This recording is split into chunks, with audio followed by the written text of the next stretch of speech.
హరి ఓం. శ్రీమదాంధ్ర మహాభారతము ఆది పర్వంలో చతుర్దశాశ్వాసము పూర్వంశక్రమము.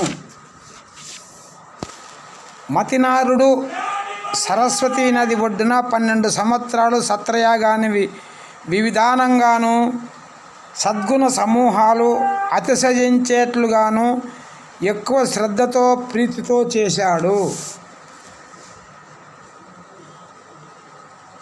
మతునారుని యందు సరస్వతీ నదికి మనస్సులో అనురాగం కలగగా ఆమె అతడిని ధర్మ మార్గంలో తన భర్తగా చేసుకున్నది. వారిద్దరికీ త్రసుడు అనేవాడు పుట్టాడు. ఆ త్రసునికి కాళింది అనే భార్య యందు ఇలునుడు అనేవాడు పుట్టాడు. ఆ ఇలునుడికి రథంతరి అనే దాని యందు దుష్యంతుడు జన్మించాడు.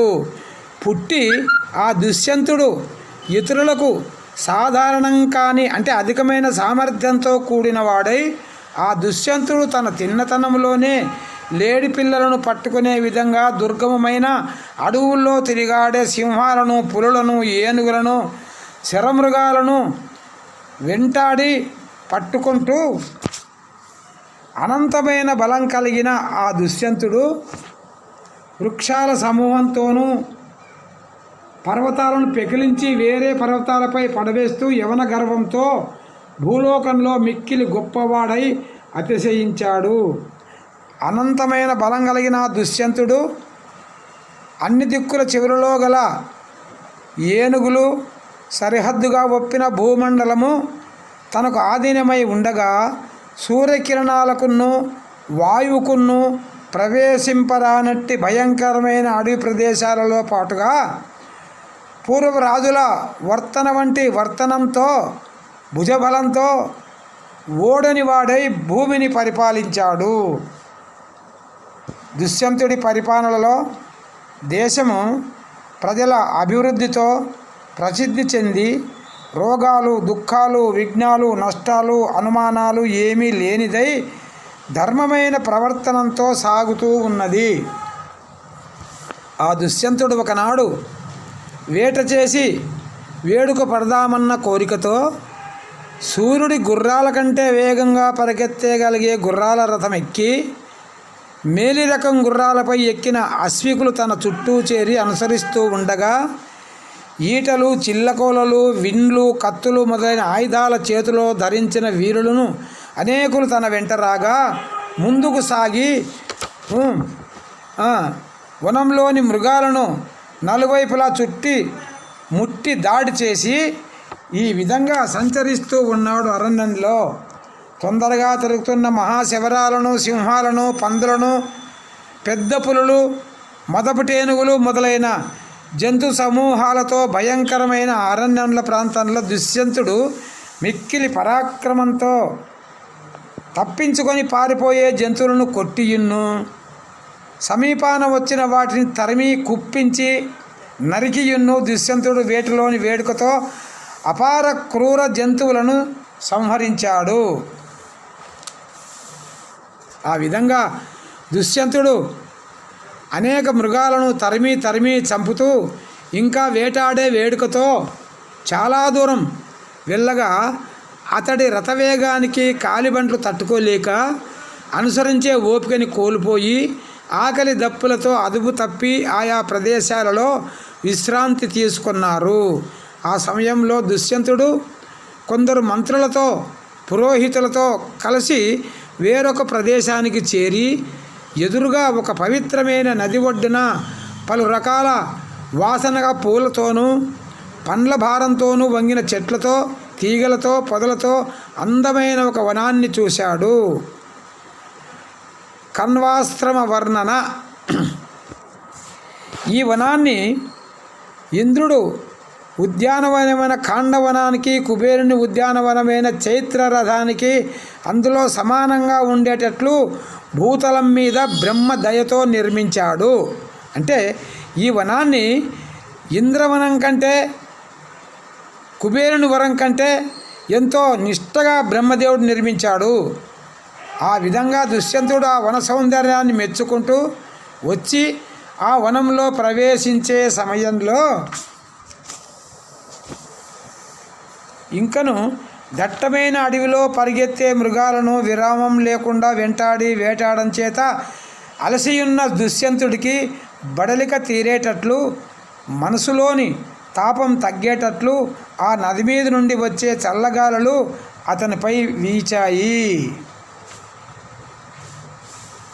పొడవుగా పెరిగి చిగురించిన ఎర్ర గోరంట్ల చెట్లచే అందమైన తావులను, గుబురుగా పూలు పూసిన మంచి అశోక వృక్షాలను, సురపన్నలను, పొన్నలను, మొగిలి పొదలను, చక్కగా కాయలు కాసి పండిన అందమైన తీయ మామిడి చెట్లను, అరటి చెట్లను గుంపులు గుంపులుగా చూస్తూ చిలుకల పలుకులను, కోకిలల మధుర స్వరాలను చెవులకు నిండుగా వింటూ ఆ విధంగా చాలా దూరం వెళ్ళి ఎదురుగా యజ్ఞ హవిస్సులైన వేద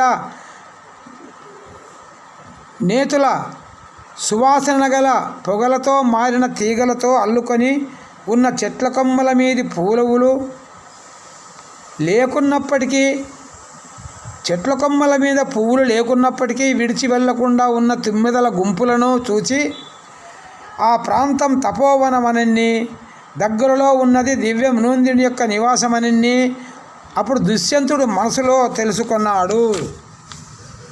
ఆ విధంగా దుష్యంతుడు హృదయానికి ఆహ్లాదం కలిగించి ఆ వనంలో ప్రవేశించి వెళ్ళి నిరంతరం పదక్రమంగా పఠింపబడుతున్న ఉత్తమ విప్రుల వేదనాదాల చేత, నిరంతరాయంగా అగ్నిలో ప్రేల్పబడుతున్న హవిస్సుల సంబంధించిన స్వాహా శబ్దాల చేత అనేక మునులు ప్రతిపాదించిన వ్యాఖ్యలలోని అంటే చేసిన నిర్వచనాలలోని విషయాలను విభజించి అర్థ నిర్ణయం చేసే న్యాయశాస్త్ర నిపుణులైన పండితుల సభలలో జరిగే సంభాషణ ఘోషలతో ప్రతిపక్షం చేసేవారికి చిక్కు వీడిదే రానిదిగా ప్రమాణాలతో వేదార్థ విచారణ చేసే మీమాంసకుల చర్చలోని నాద ప్రతినాదాల వలన కలిగే సవ్వడుల చేతను శబ్దిస్తూ యజ్ఞాలను నిర్వహించడంలో నిపుణులైన ఋత్విక్కులను, వేదవీతులైన కర్మలను అనుసరించే నిష్ఠాపరులను, మహాతపోనిధులకు నివాస ప్రదేశమైన గంగా తీరంలోని ఉన్న నరనారాయణులు వసించే ప్రదేశాల వలె పుణ్య నదీ తీరంలో సుందరంగా శోభిల్లుతూ లోకాన్ని పవిత్రం చేస్తూ కణ్వముని ఆశ్రమాన్ని చూచాడు. చెవులకు పండుగగా చిలుకలు సామవేదాన్ని సస్వరంగా పాడే పద్ధతులలో ఆసక్తి పొంది తన్మయత్వంతో కదలకుండా వింటున్న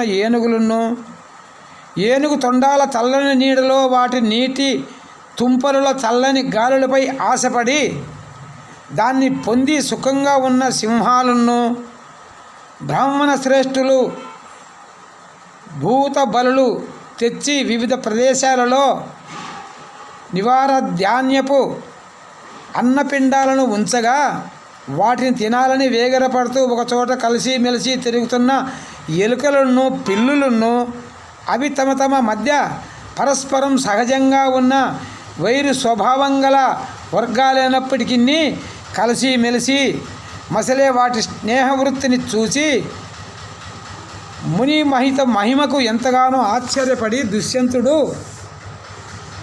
కశ్యప ప్రజాపతి వంశుడైన ఈ కర్మ మహర్షిని దర్శించి నమస్కరించి తిరిగి వస్తాను, నేను వచ్చేంత వరకు మీరు ఇక్కడే ఉండండి అని చెప్పి తన పరివారంతో తన వెంట వస్తున్న ముఖ్యుడైన మంత్రులను, అనుచరులను అక్కడే ఉండేటట్టు నియమించి దుష్యంతుడు ఒంటరిగానే వెళ్ళి మునిశ్రేష్ఠుడైన కణ్వుడి నివాసంలో సన్నని మేను కలిగినది, తామర పూరేకుల వంటి విశాలమైన కన్నులు గలది, ఒత్తుగా గుమికూడిన తుమ్మెదల వలె నల్లగా అల్లుకొన్న మెత్తని ముంగురు కలది ఆయన శకుంతలనే కన్యను చూచాడు.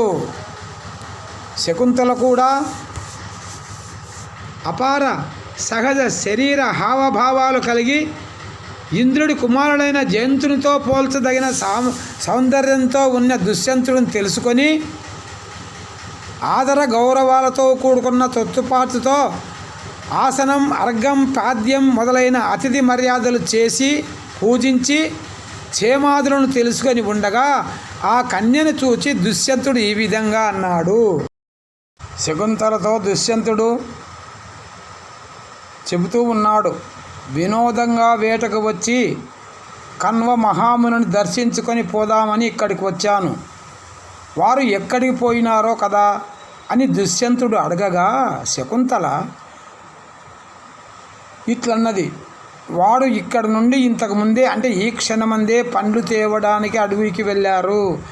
మీ రాక వారికి తెలిస్తే ఓ రాజా వారు కూడా ఇప్పుడే తిరిగి వస్తారు. శకుంతల మాటలు తరవాయి దుష్యంతుడు కణ్వ మహాముని వనం నుండి తిరిగొచ్చే వరకు కొంతసేపు వేచి ఉండండి అని పలికిన శకుంతల వినయ గుణానికి మెత్తని తీయని పలుకులకు సంతోషించి ఆమెను కన్యగా తెలుసుకొని మన్మధుని రాజ్యలక్ష్మి వలె శుభక్ష లక్షణాలు అన్నిటితో కూడుకొని ఉన్న శరీర అవయవాలు గల ఆమె సౌందర్యాన్ని చూచి స్పందించిన మనసుతో నీవు ఎవ్వరి కూతురవు?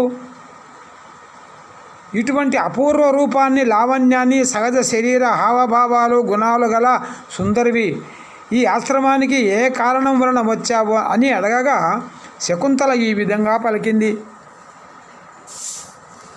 శకుంతల దుష్యంతునకు తన జన్మక్రమము ఎరింగించుట.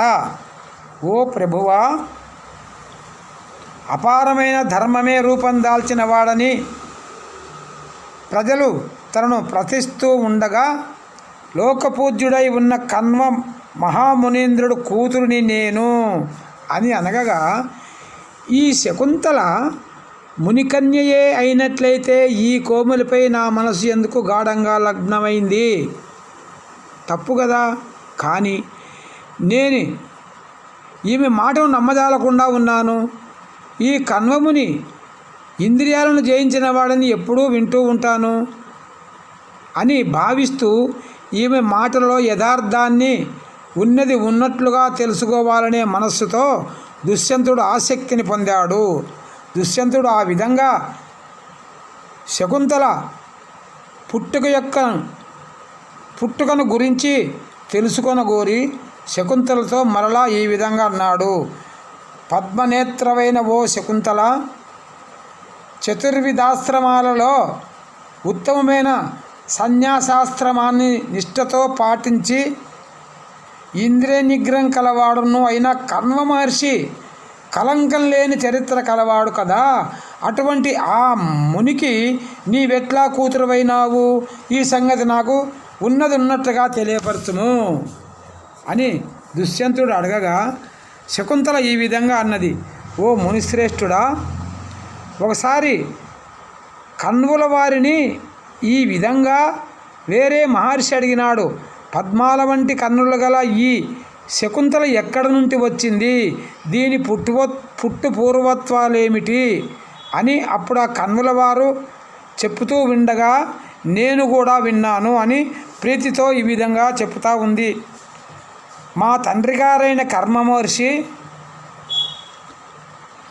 నా జన్మవృత్తాన్ని ఆ మునికి చెప్పిన పద్ధతిగా నీకు విన్నవిస్తాను. మనసు పెట్టి వినుమని శకుంతల దుష్యంతుడితో ఈ విధంగా అన్నది. రాజర్షి అయి తపశ్శక్తితో బ్రహ్మర్షి భావాన్ని పొందియున్న పుణ్యాత్ముడు మునిశ్రేష్ఠుడు అయిన విశ్వామిత్రుడు అత్యంత భయంకరమైన తపస్సు చేస్తూ ఉండగా ఆ తపస్సుకు మిక్కిలి భయపడి దేవేంద్రుడు అప్సరసోగణాలలో ఉత్తమరాలైన మేనకను పిలిపించి, ఓ కోమలి, నీవు వెళ్ళి ఆ విశ్వామిత్రుడి దగ్గరకు పోయి అతని భయంకరమైన తపస్సును నీ యత్నంతో ఎలాగైనా భగ్నం చేసి నా స్వర్గరాజ్య గౌరవాన్ని నీవు రక్షించాలి అని పలకగా మేనక అందుకు భయపడి ఇంద్రునికి ముక్కి ఈ విధంగా అన్నది. బ్రహ్మమహిమ వంటి మహిమగల వశిష్ఠుడును సైతం పుత్రశోక సాగరంలో ముంచినవాడు ఆ అనివార్య తేజస్వి విశ్వామిత్రుడు. నీవు మొదలుకొని దేవతలందరూ ఆ మహర్షి అంటే భయపడుతూ ఉంటారు. అట్టి భయంకర కోప స్వభావుడిని పాలుటికి ఈ పని మీద ఇప్పుడు నన్ను పొమ్మనడం న్యాయం కాదు. ఆ విశ్వామిత్రుని కోపించి చూస్తే ఆ క్షణంలోనే కులపర్వతాలన్నీ బ్రద్దలవుతాయి. అడుగున ఉన్న ఇసుక మాత్రమే మిగిలేటట్లు సముద్రాలన్నీ ఇంకిపోతాయి. 3 లోకాలు గిరిగిరా చక్రం వల్లే తిరిగిపోతాయి. గాలి కదలకుండా ఉండటానికి కూడా జంకుతుంది. ఉగ్ర స్వభావంతో అతిశయించే ఆ కోపపరుడి సమీపానికి భామలు పోవటానికి భయపడరా? కావున నేను మీరు కోరినట్లుగానే అయినప్పటికీ నేను నేర్చిన విధంగా అంటే నా శక్తి కొలది ఆ మునిశ్రేష్ఠుని మనస్సును తిన్నగా మన్మధుడికి స్వాధీనమయ్యేటట్టు చేస్తాను అని చెప్పి దేవేంద్రుని వీడుకోలి మేనక తన చల్లని పిల్లగాలి వెంటరాగా బయలుదేరి వెళ్ళి హిమత్పర్వత ప్రాంతంలో తపస్సు చేసుకుంటూ ఉన్న విశ్వామిత్రుడి తపోవనంలో ప్రవేశించగా దక్షిణ దిక్కు నుండి వీచే చల్లని మలయమార్త నిలయం అనే మేనక కొప్పులోని పూల వాసనల చేతను ఆమె మైపూతల సుగంధాల చేతను అమితంగా పరిణమిస్తూ ఆ మునిశ్రేష్ఠుడైన విశ్వామిత్రుడు మేనిపై విడవకుండా వీచింది సుగంధాలతో. ఆ పైన దేవకాంతలైన మేనక క్రొత్తమైన పూల అలంకారాల విలాసంతో మెల్లమెల్లగా వనంలో విహరించే కోరికతో కులుకుతూ నడుస్తూ వచ్చి తన ముందట మహామునులలో శ్రేష్ఠుడును ఇంద్రుని మనస్సులో భయం పుట్టించే గొప్ప తపస్సు చేయడంలో నియమానీతమైన మనస్సు కలవాడును మన్మథ బాణాన్ని జయించినవాడు నైనా విశ్వామిత్రుడిని చూచింది.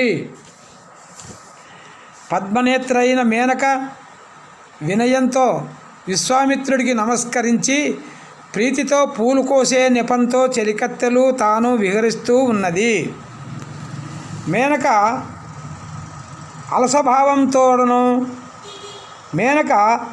అలసభావంతోపగా ఆ మునిశ్రేష్ఠుడి ముందట ఉండగా మంచి సువాసనతో కూడుకున్న గాలి వలన కోమలి పైట ఒరిగి తొలగిపోయింది.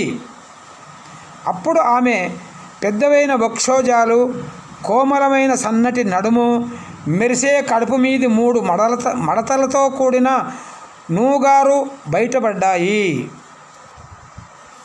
విశ్వామిత్రుడు తన దృష్టి పైట తొలగిన మేనక మేని సౌందర్యంలో చిక్కుకోవడం చేత మన్మధుడు వేసిన వాడి బాణాలు మిక్కుటంగా తన హృదయంలో నాటగా నిగ్రహాన్ని కోల్పోయి ఒలపు తాపంతో మేనక పొందు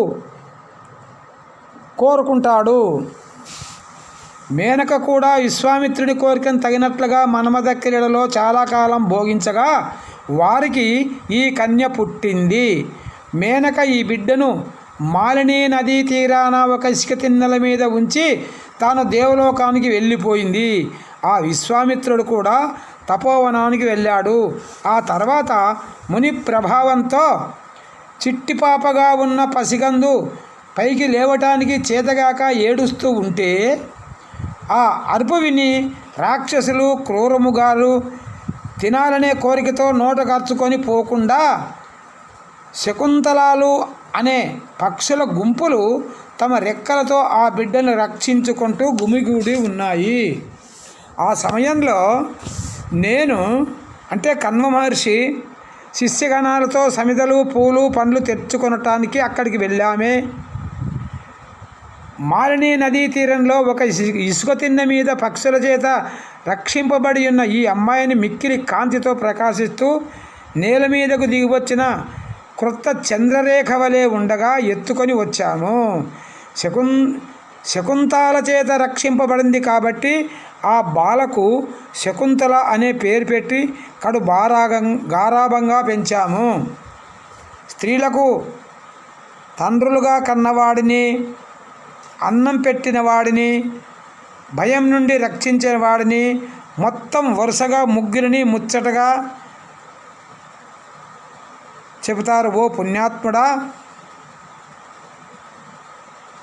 ఓ పుణ్యాత్ముడా, ఓ మహర్షి, పురుషులకు ఈ ముగ్గురే కాక ఉపనయనం చేసిన వాడిని, వేదాలు చెప్పిన వాడిని కలిపి మొత్తం 5గురిని గురువులుగా ఎల్లప్పుడూ అంగీకరిస్తారు. అంటే స్త్రీలకు తండ్రులుగా కన్నవాడిని, అన్నం పెట్టిన వాడిని, భయం నుండి రక్షించిన వాడిని, మొత్తం ఈ ముగ్గురిని గురువులుగా ప్రకటిస్తారు. అయితే పురుషులకు మాత్రము ఈ ముగ్గురే కాక ఉపనయనం చేసిన వాడిని, వేదాలు చెప్పిన వాడిని కలిపి మొత్తం 5గురిని గురువులుగా ఎల్లప్పుడూ పరిగణిస్తారు. కాబట్టి ప్రసిద్ధమైన ఈ శాస్త్ర ప్రయోగం చేత మేము శకుంతలను భయత్రాతలం కావటం చేత గురువులం, ఈమె కూడా మా చేత పెంచబడి ఉండటం చేత మాకు మనసుకెక్కిన కూతురు అని కన్వముని ఆ మునికి చెప్పిన విషయమంతా శకుంతల చెప్పగా విని దుష్యంతుడు తనో తాను సంతోషించి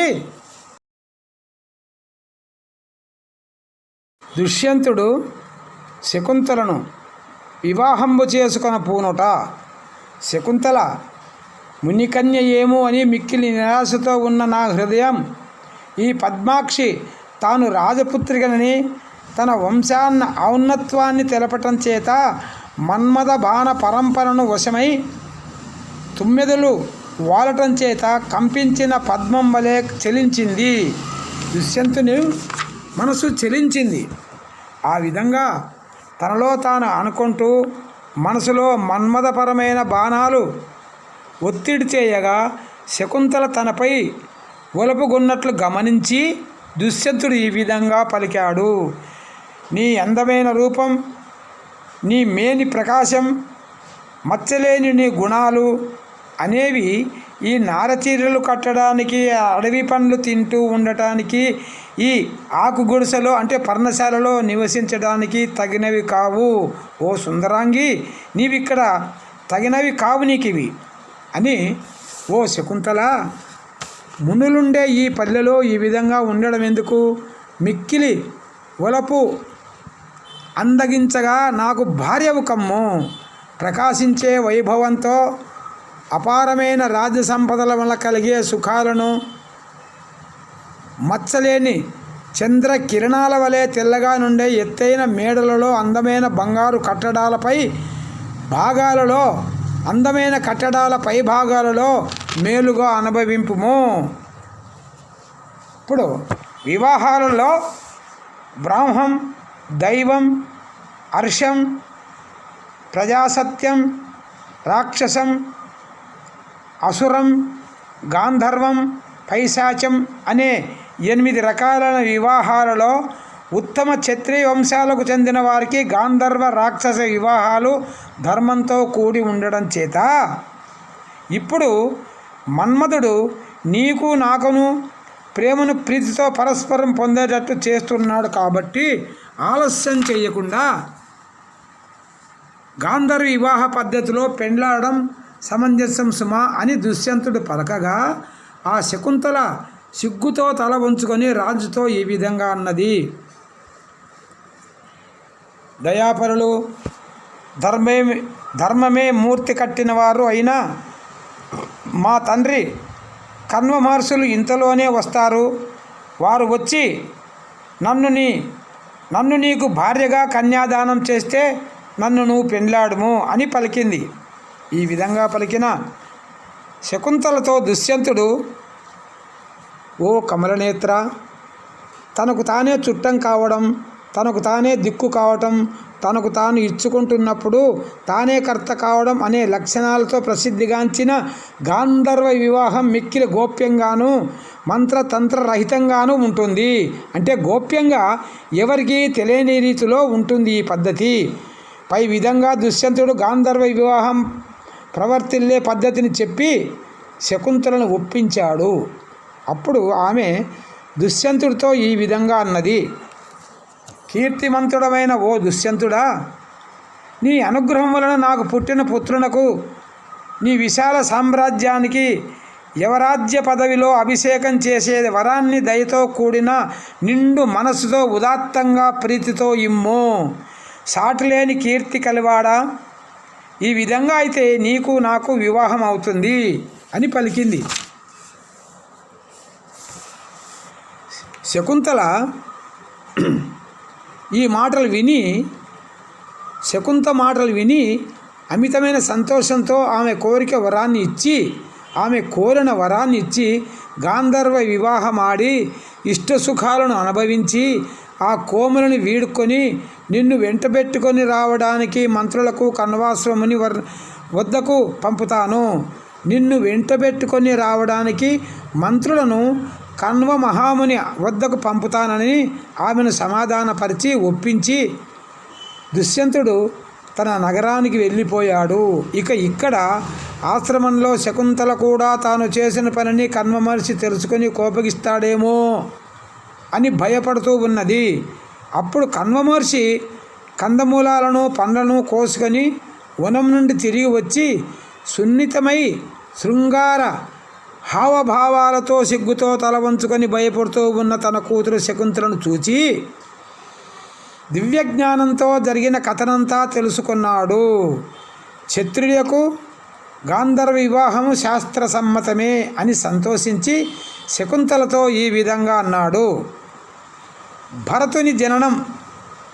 అమ్మా, నీ కులగోత్రాలకు అందచందాలకు తగిన భర్తను నువ్వు ఎంచుకొని పొందగలిగావు.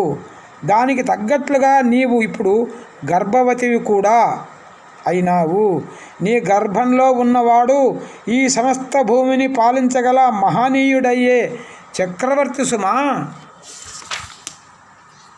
నీ ధర్మ ప్రవర్తనకు నేను మెచ్చాను. నీవు కోరిన వరం ఇస్తాను వేడుకొమ్మని కన్వ మహర్షి అడగగానే శకుంతల నా మనసెల్లప్పుడూ ధర్మంలోనే లగ్నమై ఉండాలి అని, నాకు పుట్టే కొడుకు దీర్ఘాయువు ఆరోగ్యం ఐశ్వర్యం బలం కలిగి వంశకర్తగా ప్రసిద్ధికెక్కాలని కోరింది. అందుకు ఆ మహాముని కరుణించి శకుంతల కోరిన వరాన్ని ఇచ్చి గర్భవతికి చేయవలసిన సంస్కార రక్షణ విధులను చేయించి ఉండగా 3 ఏళ్ళు నిండిన తర్వాత ఆమెకు భరతుడు జన్మించాడు. కన్వ మహర్షి అతనికి జాతక కర్మాది క్రియాకలాపాలను జరిపించగా పెరుగుతున్నాడు. భరతుడు అరచేతిలో చంద్రరేఖ కలవాడు. చక్రవర్తి లక్షణాలన్నీ ముద్రించుకున్న మేను కలవాడు. సింహం వలె సర్వాంగ సుందరుడు. పొడవైన చేతులు కలవాడు. అపారమైన వేగాన్ని బలాన్ని కలవాడయి ఒప్పాడు. భరతుడు ఆ అపార బలంతో అతి భయంకరమైన అడవులలో తిరుగుతుండేవాడు. అడవి పందులను, పాములను, పులులను, ఖడ్గమృగాలను, మదించిన ఏనుగులను, ఇంకా తదితర మృగాలను అవలీలగా పట్టి తెచ్చి గట్టుకుడై ఆ ఆశ్రమ సమీప ప్రాంతంలో ఉన్న చెట్లకు వరుసగా కట్టివేస్తూ ఆసక్తితో అడవిలో తిరిగే మదించిన ఏనుగులపై ఎక్కి స్వారీ చేస్తూ తన బాల్య క్రీడలను అనేక రకాలుగా ప్రదర్శిస్తూ ఉన్నాడు.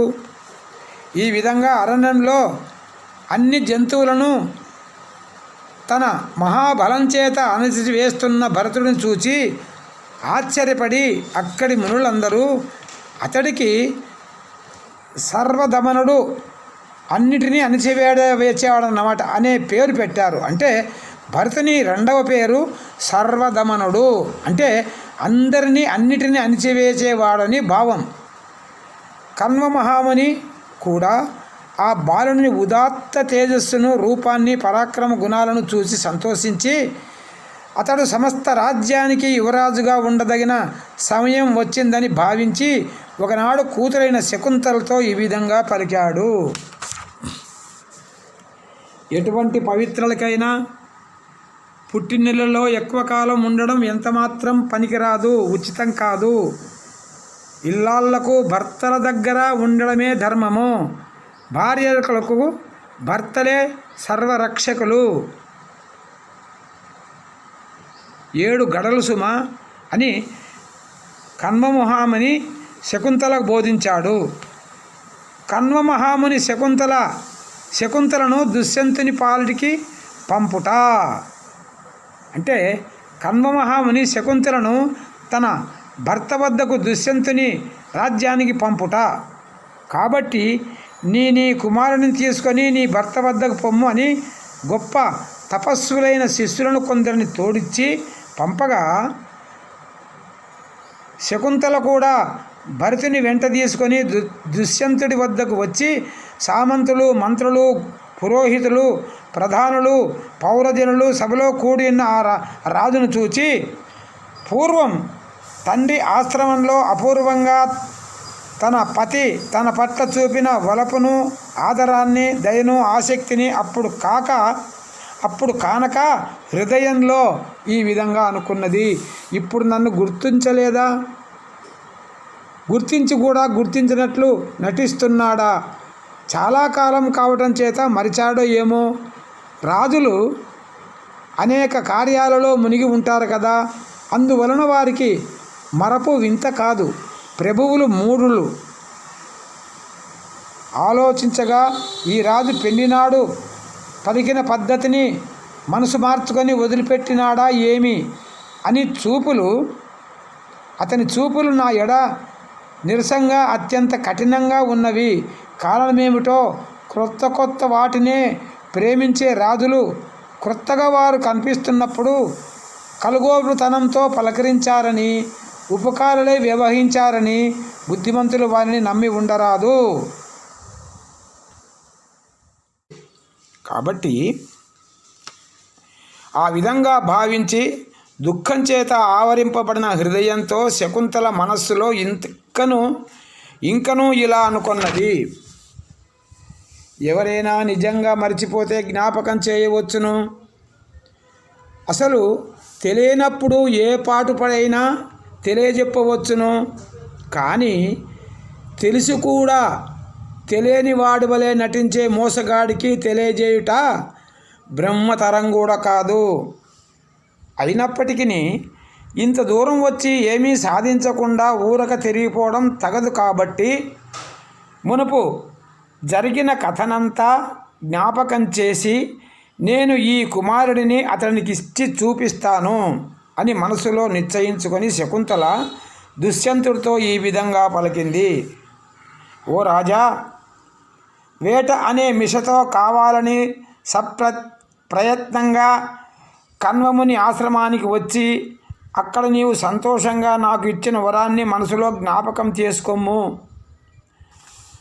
బాలసూర్యుడి వలె వెలుగుతున్న ఈ చిరంజీవి నీ కొడుకు.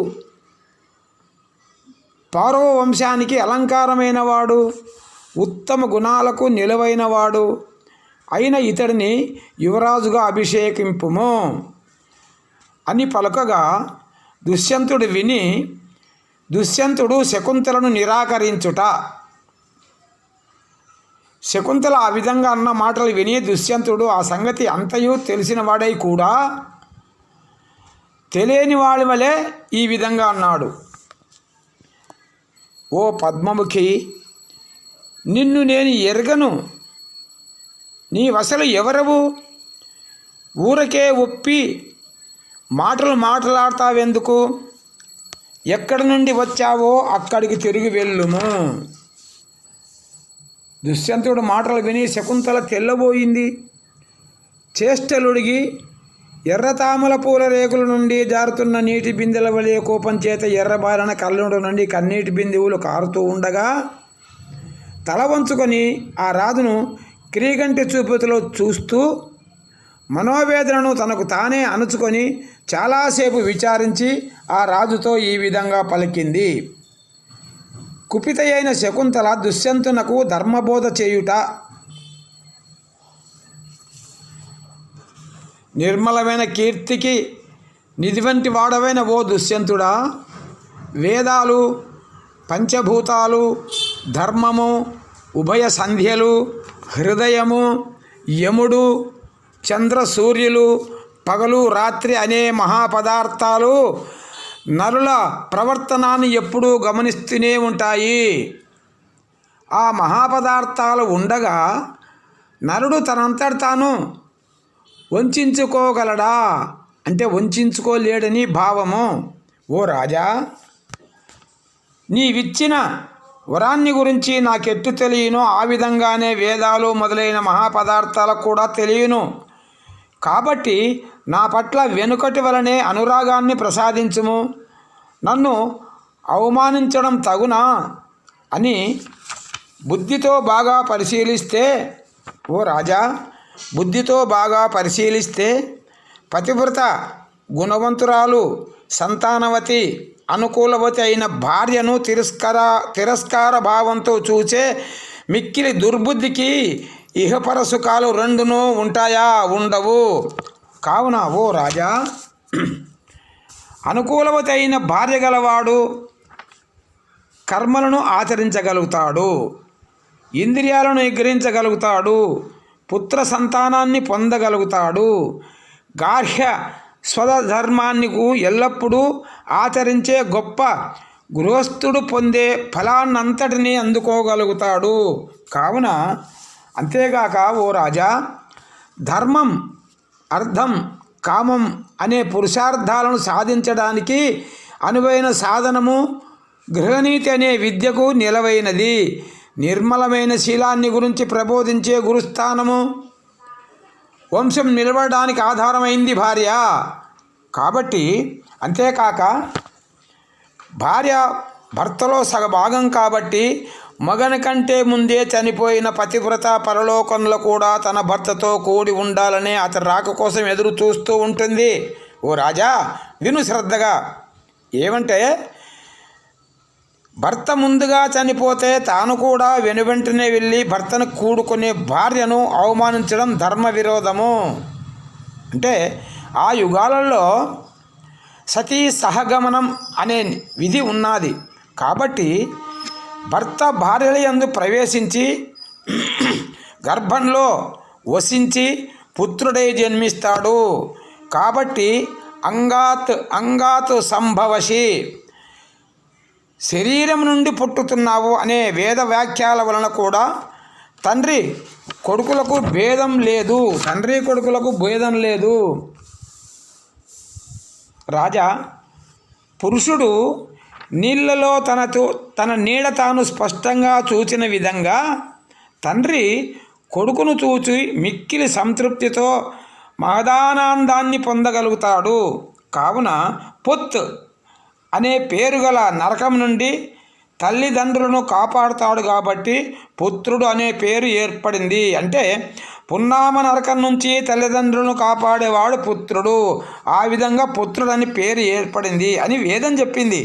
కాబట్టి ఉత్తమశీలుడైన పుత్రుడు తల్లిదండ్రులకు భువే వంశాల వారిని ఉద్ధరిస్తాడు. కాబట్టి ఒక దీపం నుండి మరొక దీపం పుట్టి వెలుగొందినట్లు నీ పుణ్య శరీరం నుండి పుత్రుడు పుట్టి ప్రకాశిస్తున్నాడు. ఓ రాజా, విరుద్ధాలైన మారు మాటలు ఎందుకు? ఈ పుత్రుడిని కౌగలించుకొని చూడు.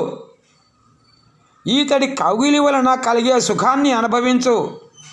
ముత్యాల హారాలు, పచ్చకర్పూరాలు, దట్టమైన పౌడి ప్రసారం, మంచి గంధము, వెన్నెలయు జీవులకు పుత్రుని కౌగుని వలె మనసునకు సుఖాన్ని ఇవ్వలేవు, ఆ చల్లదాన్ని ఇవ్వలేవు. కాబట్టి ఓ పుణ్యాత్ముడైన నీ కుమారుడు వంశకర్త అయి పూనికతో 100 వాజపేయ యాగాలను చేస్తాడని ఆకాశ వీధిలో నీ పుత్రుడు కలిగిన నాడే సరస్వతి మునులందరూ వినేటట్లుగా నాతో చెప్పింది. ఉత్తమ ధర్మప్రియ సారమతి, మన వివాహమైన నాడు నాకిచ్చిన వరమనే నిత్యం నిలిచి ఉండగా అపార గుణవంతుడు వంశనిస్తారకుడైన పుత్రుడిని ఏ కారణం లేకుండా కాంద్రడం తగదు.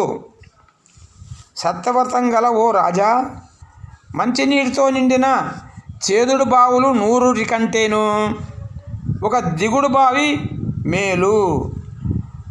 100 దిగుడు బావుల కంటేను ఒక మంచి యజ్ఞం మేలు. అటువంటి 100 యజ్ఞాల కంటేను ఒక పుత్రుడు మేలు. అట్టి పుత్రుడు 100 మంది కంటేను ఒక సత్యవాక్యం మంచిది. ఒక త్రాసులో బాహటంగా 1000 అశ్వమేధ యాగాల ఫలాన్ని ఒకవైపును, ఒక సత్యవాక్కును మాత్రమే మరొక వైపును ఉంచి 2 వైపులా తూచగా సత్యం వైపు బరువు వలన మొగ్గు చూపి సత్యమే గొప్పదని నిరూపిస్తుంది. తీర్థాలన్నిటినీ సేవించడం, వేదాలన్నిటినీ అధ్యయనం చేయడం సత్యంతో సాటి కావు. ధర్మం బాగా తెలిసిన ఋషులు ఎల్లప్పుడూ అన్ని ధర్మాల కంటే సత్యమే గొప్పదని అంటారు. దీన్ని గమనించుము. కాబట్టి నిర్మలమైన బుద్ధితో సత్యం గొప్పదిగా భావించి కణ్వ మహర్షి ఆశ్రమంలో చేసిన ప్రతిజ్ఞను దయతో నెరవేర్చుము, నీ కొడుకును దయతో చూడుము అని శకుంతల పలకగా దుష్యంతుడు ఈ విధంగా చెప్పాడు. ఓ రాజా, ఈ విధంగా చెప్పాడు. ఓ పద్మాక్షి, నీవు ఎవరవు? నిజంగా నేను చూడకుండానే ఎత్తు చేత, వయస్సు చేత, అధికమైన బలం చేత సాటి లేని వాడుగా కనబడుతున్న ఈతడిని, అంటే నీ కొడుకును ఎంతో విరుద్ధంగా అందరూ నవ్వేటట్లు నాకు నీ కుమారుడిని చూపుతున్నావు. కావున చూడడానికి తీసుకొచ్చావా?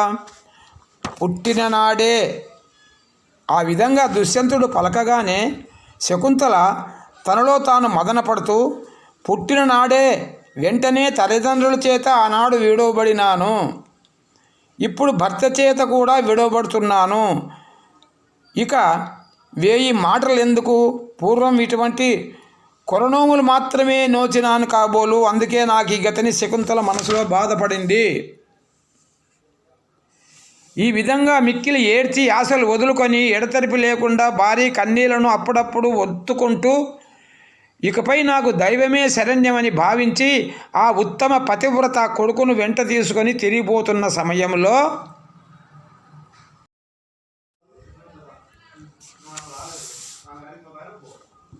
దివ్యవాణి, ఆకాశవాణి ఈ విధంగా పలికింది. ఈ భరతుడు, ఓ దుష్యంతుడా, ఈ భరతుడు నీకు శకుంతలకు మిక్కిలి మిద్దు బిడ్డ. ఈతడిని స్వీకరించి పోషింపుము. ఇల్లాలు ఉత్తమ కీర్తి కలిగింది. మహాపతివ్రత అయిన శకుంతల వివేకంతో నిజం చెప్పింది అని ఆకాశవాణి ఆ సభలోని వారు అందరూ వినేటట్లుగా ఆశ్చర్యపడేటట్లు రాజుకు వినిపించింది. ఈ విధంగా శకుంతల పాతివ్రత్యాన్ని గురించి, సత్యాన్ని గురించి, భరతుడి పుట్టుకను గురించి మిక్కిలి సంతోషంతో కీర్తించే దేవతల మాటలు విస్పష్టంగా ఆకాశం నుండి వెలువడగా దుష్యంతుడు విని సభాసదులతో ఈ విధంగా అన్నాడు. అలనాడు నేను కోరి కణ్వముని ఆశ్రమంలో గాంధర్వ వివాహ పద్ధతిని ఆశ్రయించి ఈమెను మిక్కిలి ప్రీతితో చేసుకున్న వివాహం నాకు ఈమెకు తప్ప ఇతరులకు ఎవ్వరికీ తెలియదు. అనగా గాంధర్వ వివాహము ఎవరికీ తెలియకుండా రహస్యంగా చేసుకునే వివాహం కాబట్టి ఎవరికీ తెలియదు. ఇతరులకు ఎవ్వరికీ తెలియదు కాబట్టి లోకనింద కలుగుతుందేమన్న భయంతో నాకు ఈమె తెలిసినప్పటికీ కఠినంగా ఈమె నాకు తెలియదు అన్నాను. కానీ ఇప్పుడు అందరికీ తెలిసేటట్లు అద్భుతంగా ఆకాశవాణి ప్రకటించింది కాబట్టి అని దుష్యంతుడు పలికి, దుష్యంతుడు అమిత ప్రేమతో కొడుకును దగ్గరికి తీసుకొని సంతోషంతో కలిగిన పులకలతో కౌగలించుకొని పట్టమహిషైన శకుంతలను మిక్కిలి ప్రణయ గౌరవాదులతో సన్మానించి భరతుడిని యువరాజ్య పదవిలో అభిషేకించి చాలా కాలం రాజ్యసుఖాలు అనుభవించి తన రాజ్యభార్యాన్నంతా భరతుడికి అప్పగించి తాను తపోవనానికి పోగా భరతుడు అపారమైన సామ్రాజ్య భారాన్ని వహించి లోకంలో ప్రసిద్ధికెక్కి గంగా యమున నది పవిత్ర తీర ప్రాంతాలలో దీక్షతో అనేక యజ్ఞాలు యాగాలు చేసి బ్రాహ్మణులకు అధికంగా దక్షిణలను మేలిమి బంగారాన్ని గోవులను గుర్రాలను ఏనుగులను దానం చేసి పరిపాలిస్తూ ఉండగా భరతవంశక్రమము అంటే భర్షవంశ క్రమము ఏ విధంగా జరిగింది చెబుతూ ఉన్నాడు వైశంపాయనుడు జనమేజయ మహారాజుకు.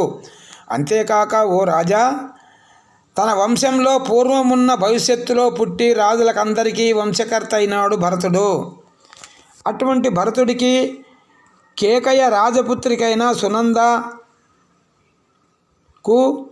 భూమన్యుడు పుట్టాడు. అతడికి దాసార్హుడి కూతురైన విజయకు సుహోత్రుడు జన్మించాడు. అతడికి ఇక్ష్వాకుడి పుత్రికైన సువర్ణకు హస్తి అనేవాడు పుట్టాడు. అతడి పేరు మీద కౌరవుల రాజధాని అయిన నగరం హస్తిపురం అనగా ఒప్పారింది. ఆ హస్తికి త్రిగార్తరాజు యొక్క కుమార్తె అయిన యశోధరకు నికుంఠుడు పుట్టాడు. అతడికి దాశార్గరాజుకు పుత్రికైన వసుదేవకు అజమీధుడు జన్మించాడు. ఆ యజమీధుడికి కైకేయి, గాంధారి, వృక్ష అనే 3 స్త్రీలు, బలవంతులైన 120 మంది కుమారులు పుట్టి వివిధ దేశాలకు రాజులైనారు. మరి వారందరిలో సంవరణుడు సమస్త రాజ్యాలలోనూ శ్రేష్ఠుడై పుణ్యాత్ముడు, పౌరవ కులాన్ని వృద్ధి చెందించేవాడైన సంవరణుడు సూర్యుడి కుమార్తె అయిన తపతిని యోగ్యంగా వివాహం చేసుకున్నాడు. వారిరువురికి వంశకర్త అయిన కురుడు శ్రేష్ఠుడైనాడు. అతడి పేరు మీద కురుక్షేత్రం అని పిలువబడింది. ఆ క్షేత్రాన్ని ఆ కురుడు అనే వాని పేరు మీద కురుక్షేత్రం అని పిలువబడింది. అటువంటి కురునకు దశార్హ రాజపుత్రిక అయిన శుభాంగికి విదూరధుడు పుట్టాడు. అతడికి మగధరాజు కుమార్తె అయిన సంప్రియకు అనస్వుడు పుట్టాడు.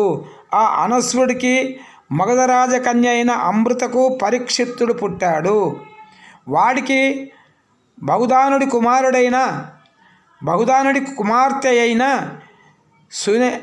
సుయసకు ప్రదీపుడు పుట్టాడు. ప్రదీపుడికి సుకుమార్తె అయిన సునందకు దేవాసి, శంతనుడు, బాహ్లికుడు అనే పేర్లు గల 3 పుట్టారు. వారిలో దేవాసి బాల్యంలోనే తపోవనానికి పోగా శంతనుడు రాజైనాడు. ఆ శంతనుడికి గంగాదేవికి దేవవ్రతుడైన భీష్ముడు పుట్టాడు. అంతేగాక శంతనుడికి యోజనగంధి అని పిలువబడే సత్యవతికి చిత్రాంగదుడు, విచిత్రవీరుడు అనే 2 కొడుకులు పుట్టారు. వారిలో చిత్రాంగదుడు చిన్నతనంలోనే గంధర్వుడి చేత చంపబడిన వాడవటం చేత చిన్నవాడైన విచిత్రవీరుని రాజ్యాభిషిక్తుడిగా చేసి భీష్ముడు కాశీరాజు కుమార్తెలైన అంబాలికను అనేవారిని 2 విచిత్రవీరుడికి వివాహం చేయగా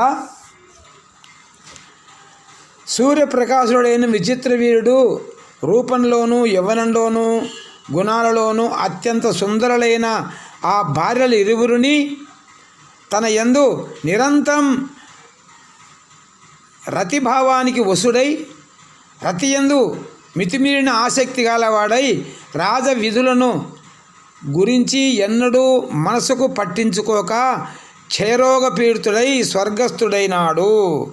అప్పుడు భరతవంశం విచ్ఛేదమయ్యే స్థితికి రాగా సత్యవతి చేత నియోగింపబడి సమస్త ధర్మమూర్తి అయిన వ్యాసుడు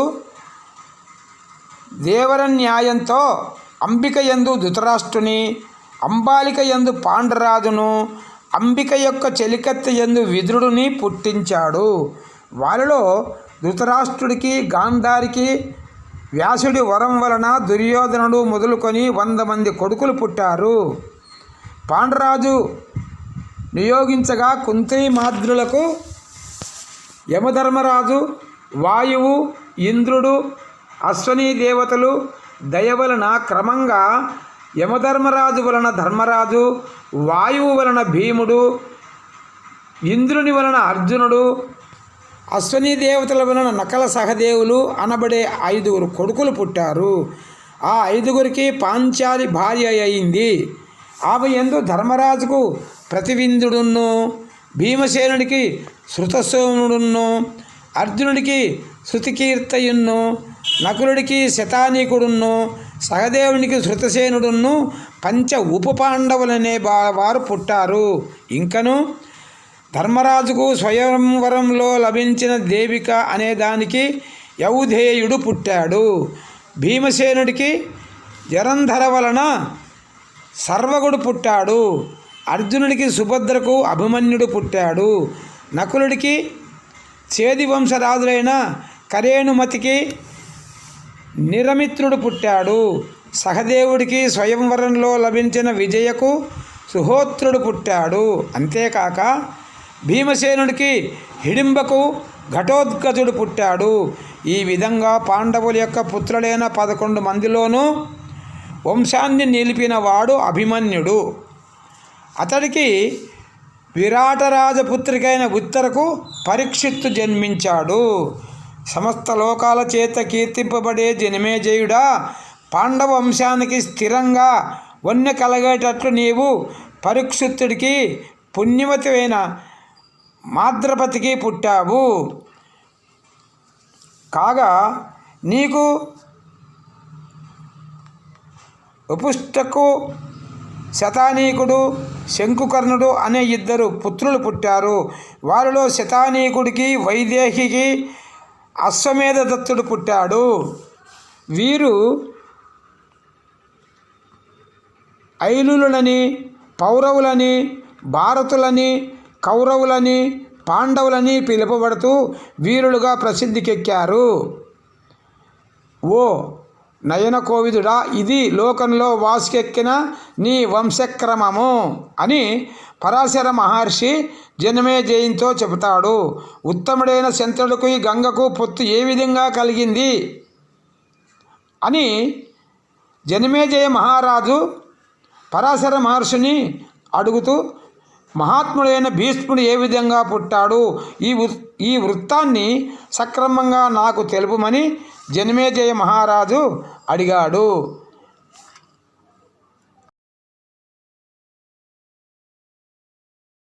గంగా వసువుల సమయము. ఇంకను పాండవుల ధృతరాష్ట్రపుత్రుల పుట్టు పూర్వోత్తరాలు వివరంగా వినగోరుచున్నాను చెప్పుమని జనమేజయుడు అడగగా వైశంపాయనుడు ఈ విధంగా చెప్పాడు. పూర్వము ఇక్ష్వాకు వంశంలో మహాభిషుడనే వాడు పుట్టి ఉత్తమ ధర్మ స్వభావుడై 1000 అశ్వమేధ యాగాలు 100 రాజసూయ యాగాలు చేసి ఇంద్రాది దేవతలను సంతృప్తిపరచి స్వర్గలోకానికి పోయి అక్కడ దేవతలతోనూ ఋషిగణాలతోనూ కలిసి బ్రహ్మను సేవిస్తున్న సమయంలో గంగానది దేవవనిత రూపం ధరించి బ్రహ్మసభకు రాగా, గంగాదేవి కట్టుకున్న చీర గాలికి ఎగురగొట్టబడటం చేత ఆమె తొడల లోభాగం కనిపెడేటట్లు చీర పక్కకు వైదొలిగింది.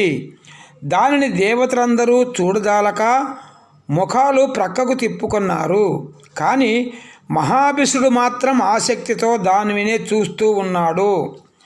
బ్రహ్మదేవుడు ఈ విషయాన్ని తెలుసుకొని మహాభిషుడి మీద అమితంగా కోపించి అతడిని మానవ వనితకు పుట్టుమని శాపమిచ్చాడు.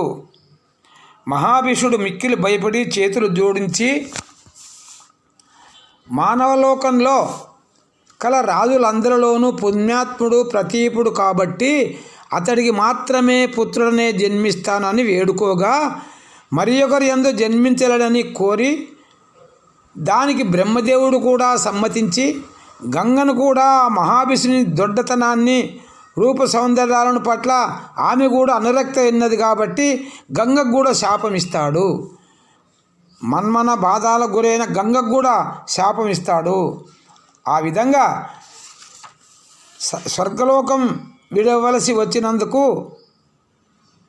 మిక్కిలి దుఃఖితులైన వారు వశిష్ఠ మహాముని శాపంతో భూలోకానికి వస్తున్నవారు అయిన 8 మంది వసువులు గంగకు మిక్కిలి ఆప్యాయంగా చూసి, కాంతిహీనులై మీ పదవుల నుండి పతనం చెందడానికి ఉన్న చోటును వదిలి మరొక చోట పోవడానికి కారణం ఏమిటని గంగ అడగగా ఆ వసువులు ఈ విధంగా అన్నారు. మేము వశిష్ఠ మహాముని శాపం వలన భూలోకంలో ఎవరైనా ఒక పుణ్యవతి అయిన వనితకు జన్మించవలనని పోతున్నాము అని దుఃఖించి తమ శాప వృత్తాంతాన్ని గంగాదేవికి తెలియజెప్పి, మేము వేరే చోట ఎక్కడా జన్మించలేము, నీకు పుత్రులుగా పుట్టుతాము. ఇక మహాభిషుడనే ప్రతీపునకు శంతనుడై పుడతాడు. ఆ మహాభిషుడే ప్రతీపునకు శంతనుడై పుడతాడు కాబట్టి అతనికి నీకు సంగమం అవుతుంది. మా జన్మకు అతడే కారకుడవుతాడు అనగా విని గంగ సంతోషించి ఈ విధంగా అన్నది. నా కోరిక కూడా అటువంటిదే. మీ కోరికను ఇష్టమైన మనసుతో అంగీకరించి అమలుపరుస్తాను. మీకు మేలు కూడా జరుగుతుంది. మీరింక నిశ్చింతంగా ఉండండి అంటూ గంగాదేవి కరుణతో వసువుల మనస్సులను ప్రీతి కలిగేటట్లు గంగాదేవి పలకగా వినేవారు గంగాదేవి దయని పొంది ఈ విధంగా కోరారు. నీవు మాకు ఉపకారం చేయగలిగితే మేము నీకు ఒకరి తర్వాత ఒకరం పుట్టినప్పుడే అంటే వెంటనే మమ్ములను నీళ్లలో పడవేస్తూ మేము భూలోకంలో ఉండకుండా చేయవలసిందని ప్రార్థిస్తారు. ఎందుకనగా మాకు వశిష్ఠ మహర్షి ఇచ్చిన అనుమతి కూడా ఇటువంటిదే. ఆ మాటలు విని గంగ ఈ విధంగా అన్నది, మీరు అడిగినట్లు ఆ విధంగానే చేస్తాను. అయితే మీరందరూ స్వర్గానికి చేరితే నాకు ఒక్క కొడుకును దీర్ఘాయు కలవాడై ఉండేవాడిని కావాలి. అది ఏ విధంగా వీలవుతుంది అని ఆ మాటలకు వసువులు ఈ విధంగా అన్నారు.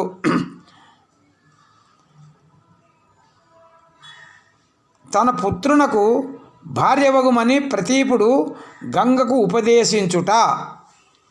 భరతకులంలో పుట్టి వీరుడైన ప్రతీపుడు సమస్త రాజ్యభోగాలను తనివితీరా అనుభవించి ధర్మపరుడై దీక్ష పట్టి గంగానది తీరంలో మనోజ్ఞంగా తపస్సు చేస్తూ ఉన్నాడు. ఈ విధంగా యమం నియమం అనే యోగ పద్ధతుల ఆచరించే నిష్ఠలో నిమగ్నుడై ఉండగా ప్రతీపుడికి ఒకరోజు గంగ ప్రత్యక్షమై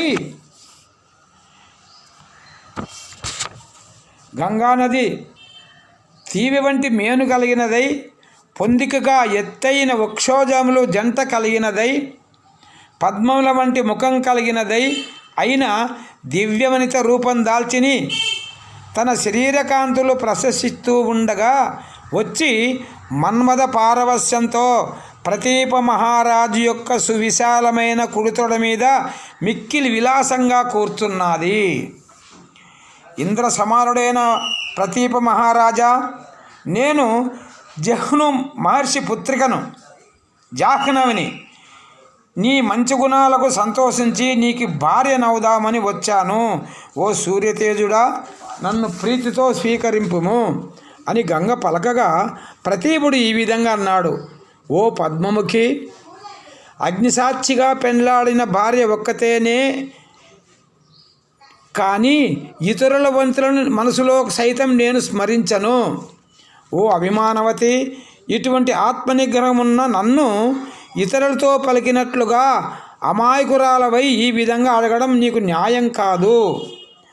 అంతేకాకుండా నీవు స్త్రీలు కూర్చుండే వైపు ఎడమ తెరపై కూర్చోకుండా పురుషులు కూర్చుండే వైపున పుత్రులు ఎక్కదగిన అయిన కుడితొడపై ఎక్కావు కాబట్టి నా కొడుకుకు ఇల్లాలి వగుదువు అనగా ఆ మెట్లే చేస్తానని చెప్పి మాయమైపోయింది. ఆ తర్వాత ప్రతీపుడు పుత్రుడి కోసం సగధర్మచారి అయిన సునందాదేవితో కూడి సమస్త పుణ్యతీర్థాలలో వేదోధర్మోచితమైన వ్రతాలను నిర్వర్తిస్తూ చాలా కాలం తపస్సు చేయగా అమిత పుణ్య దంపతులైన సునంద ప్రతీపులకు దేవులతో తుల్యుడైన వాడు వీరశ్రేష్ఠుడు మహాదాత అయిన శంతనుడు కౌరవ వంశం ప్రకాశించగా జన్మించాడు. ఈ విధంగా పుట్టి పెరిగి యువకుడైన కొడుకును చూసి ప్రతీపుడు తనకు శాశ్వత పుణ్యలోకాలు కలిగాయని సంతోషించి సమస్త రాజ్యభారాన్ని కొడుకుపై ఉంచి రాజ్యానికి పట్టం కట్టి కొడుకుతో ఈ విధంగా అన్నాడు. గంగానదీ తీరాన సన్నని నడుము కల ఒక కన్య తనకు తానుగా నన్ను దర్శించగా నేను ఆ కన్యను చూచి, నీవు ఇంతటి అందమైన ఆకారం కలిగి ఉన్నావు, నా కొడుకుకు భార్యవు కమ్మని చెప్పాను. ఆమె కూడా అనుకూలించి అంగీకరించి వెళ్ళిపోయింది. కాబట్టి ఆ కన్యను అనురాగంతో తగినట్లు వివాహం చేసుకోమనమని చెప్తాడు తండ్రి. గంగా శంతనుల సమయము. అంతేగాక ఆ కోమలి కులగోత్ర నామాలు కూడా అడగకుండా దాని కోరిక తీర్చమని కొడుకును నియమించి ప్రతీపుడు తపోవనానికి వెళ్ళాడు. ఇక అక్కడ శంతనుడు రాజ్యం చేస్తూ ఒకనాడు గొప్పదైన విల్లుగొని వేటలో వినోదాలతో ఆసక్తుడై ఒక్కడే అడవిలో తిరుగుతూ గాలిచేత కదిలింపబడిన అలల వరుసల తాకిడి వలన పైకి లేవబడుతున్న నీటి తుంపల జడివాన వలన మిక్కిలి చల్లనైన గంగా నది యొక్క ఇసుక తిన్నెపై కదలాడే వెడల్పైన కన్నులు గలది, మిక్కిలి పెద్దవైన వక్షోజాలు కలది, మేని వన్య చేత అందమైన మేలిమి రకపు దివ్య వస్త్రాలతో పూలమాలలతోనూ మనలతోనూ నిండిన హారాలతోనూ వెలుగొందిపోతున్న వేషంకల ఒక కన్యను చూచాడు శంతనుడు. నిర్మలమైన స్వభావుడైన శంతనుడు ఆ కన్యను చూచి, ఆమె వనదేవతయో లేదా రాక్షస రాజకన్యయో లేదా సర్పరాజుకు చెందిన నాగకన్యయో లేదా దేవతా కన్యయో లేదా గంధర్వ కన్యయో అని భావించి ఆమె సౌందర్యాన్ని అద్భుతమైనదిగా ప్రశంసించి, మానవ కన్య అయితే ఈ అడవిలో ఆ విధంగా ఒంటరిగా వస్తుందా అని అనుకుంటూ ఆమెను తనివి తీరక ఆసక్తితో చూస్తూ ఉన్నాడు. ఆ కన్య కూడా ఆ రాజు యొక్క రూపాన్ని, యవనాన్ని, సౌందర్య హావభావాలను చూచి వాటికి వసురాలై అపారమైన అనురాగంతో వలపుతో అతడినే చూస్తూ ఉండగా గంగా శంతనులు ఇద్దరూ ఒకరికొకరు మిక్కిలి మనోహరంగా చూచుకునే వారి చూపులనే తన బాణాలుగా ఎన్నుకొని మన్మధుడు ఆ ఇరువురిని మానసిక స్థైర్యం జారేటట్లు సంధించాడు. శంతనుడు ఆ కన్యను చూచి, నీవు ఎక్కడిదానవు, ఈ విధంగా ఒంటరిగా ఎందుకున్నావు అని అడగటానికి జంకి ఊరకుండగా అతడు తన యందు గాఢమైన అనురాగం కలిగి ఉండటాన్ని గ్రహించిన గంగాదేవి ఈ విధంగా పలికింది. ఓ రాజా, నీకు భార్య అయ్యేటట్లు నన్ను స్వీకరించాలని నీకు కోరికైతే పూనుకొని మనోజ్ఞంగా నాకు నచ్చే పద్ధతిలో ఒక కట్టడి చేయగలను.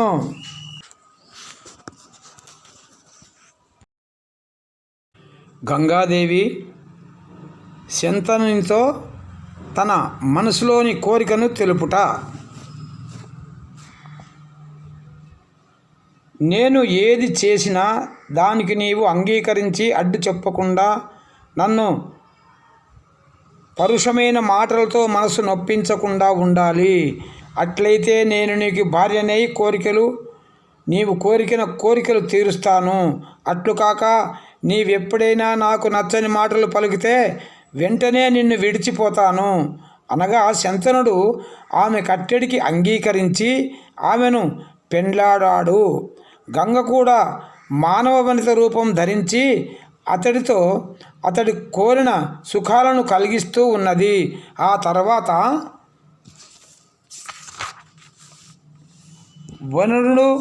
వరుణుడు మొదలైన వసువులు వెంటనే పుడుతుండగా గంగ తడి చప్పుడు లేకుండా వారిని పుట్టిన వెంటనే నిర్దయురాలై తీసుకొని పోయి గంగా నదిలో పడవేసేది.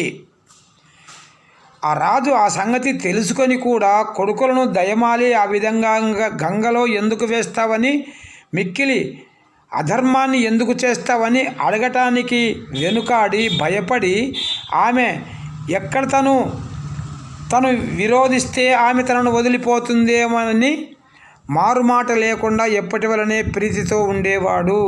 అప్పుడు 8వ కొడుకు తల్లిదండ్రులకు మిక్కిలి ఆసక్తి అనురాగాన్ని పెంచుతూ పుట్టాడు. పొందశక్యంగాని కొడుకులను అనేక మందిని పొంది కూడా గంగా శంతనునకు వసువుల వృత్తాంతం తెలుపుట. పొందశక్యంగాని కొడుకులను అనేక మందిని పొంది కూడా పుత్రులను చంపేదానివైనావు. వేడుక కలిగించే ఈ పుత్రుడిని బాలశూరుని ప్రకాశం కలవాడిని వదలాలంటే నాకు శక్యం కాదు. ఆ విధంగా గంగకు ఇష్టం లేని మాటలు పలికి అడ్డగించగా ఆమె పూర్వం చేసుకున్న నియమాన్ని జ్ఞాపకం చేసుకొని నీతోటి పొత్తు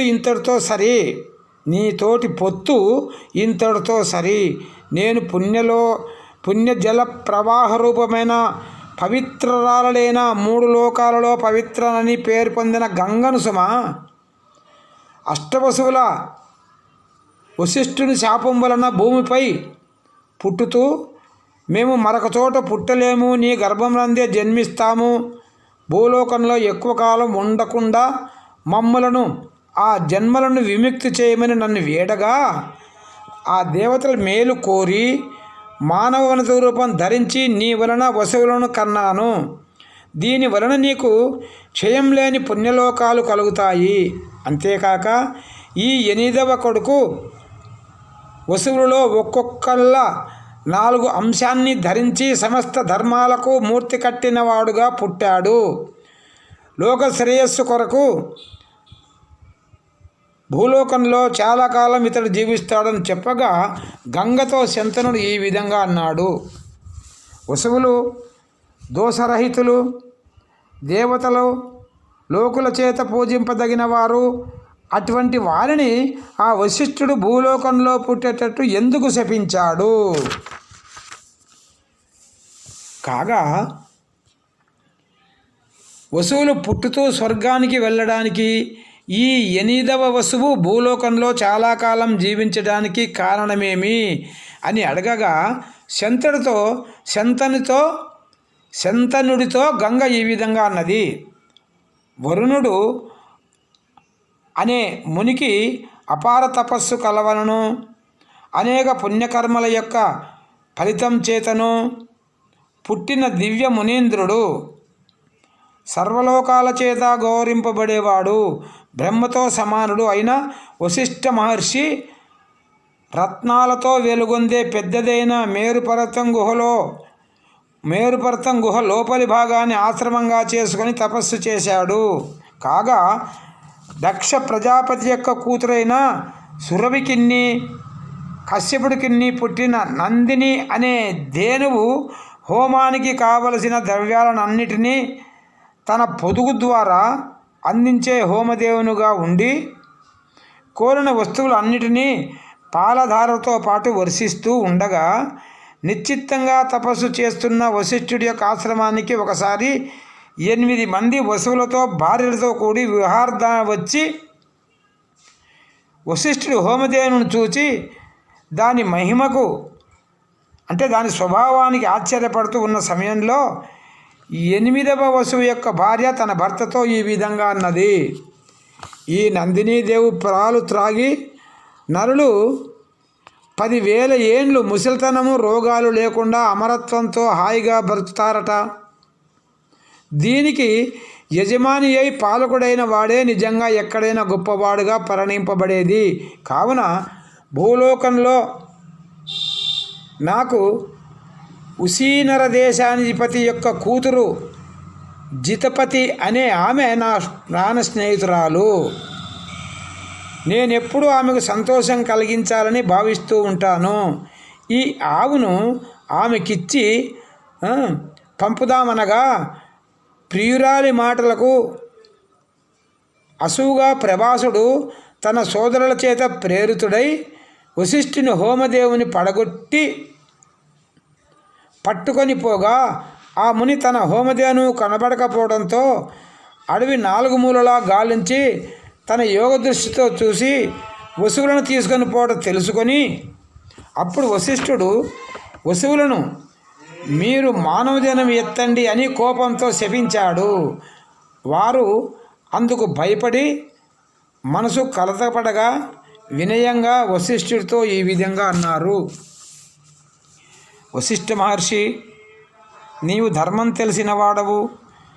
మేము చేసిన అవివేక పనికి ఓర్చుకొని భూలోకంలో ఎక్కువ కాలం ఉండకుండా మమ్మల్ని దయచూడు అని వేడుకోగా ఆ వశిష్ఠుడు అనుకూలుడై మీరు కోరినట్లే అవుతుంది, కానీ ఈ 8వ వాడైన ప్రభాసుడు మిక్కిలి నేరం చేశాడు కాబట్టి వీడు భూలోకంలో చాలా కాలం జీవిస్తాడు, సంతానం లేనివాడు కూడా అవుతాడు అని అన్నాడని చెప్పి గంగాదేవి తన నిజస్వరూపాన్ని చూపి వసువుల పుట్టుకను గురించి వారు స్వర్గానికి పోయిన దానికి గల కారణాలన్నింటినీ భీష్ముడి పుట్టుకకు సంబంధించిన వాస్తవాన్ని గురించి చెప్పి దేవవ్రతుడని ఆ కుమారుకి పేరు పెట్టి, అంటే భీష్ముని మొట్టమొదటి పేరు దేవవ్రతుడు, ఆ విధంగా పేరు పెట్టి అతడు పెద్దవాడయ్యేంత వరకు తన దగ్గరే ఉంటాడని పేర్కొని దానికి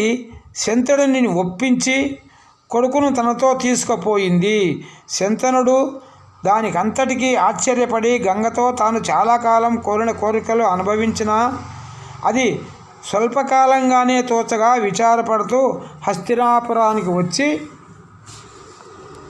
శంతనుడు తన శాపానికి తల ఒగ్గి భూమి తలం మీద క్షత్రియ వంశులైన రాజా అందరూ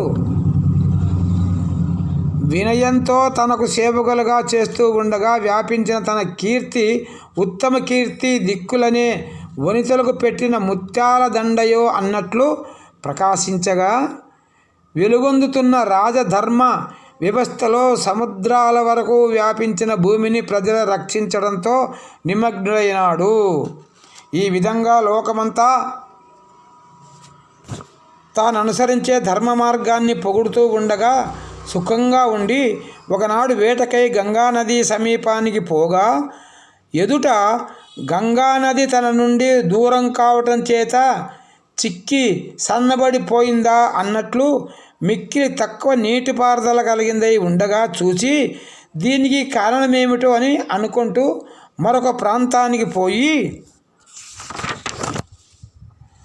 ఆ శంతనుడు గంగానది ఒడ్డున ఉన్న ఇసుక తిన్నెల మీద ధనుర్విద్య గట్టిపడడానికి విల్లంబులతో అభ్యాసం చేస్తూ బాణ సమూహాలతో గంగానది ప్రవాహానికి అడ్డుకట్ట కట్టి నీటి ప్రవాహానికి అడ్డుపెట్టి ఉన్న దోషరహితుడు తనతో సమానుడైన వాడు తన కుమారుడు గంగాపుత్రుడు గొప్ప కీర్తి కలవాడు అయిన ఒక బాలుని ఎదుట చూశాడు. అది ఆ విధంగా చూచి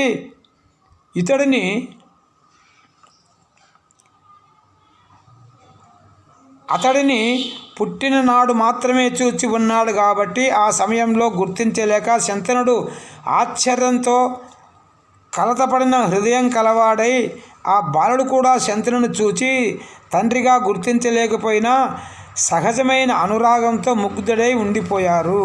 అంతటా దివ్య ఆభరణాలతో అలంకరింపబడిన మేను కలవాడై కొడుకు యొక్క కుడి చేతిని పట్టుకొని గంగాదేవి ఆప్యాయంగా వచ్చి బాలుడిని భర్తకు చూపి, ప్రభు, ఈ బాలుడు నీ కుమారుడు అని చెప్పింది.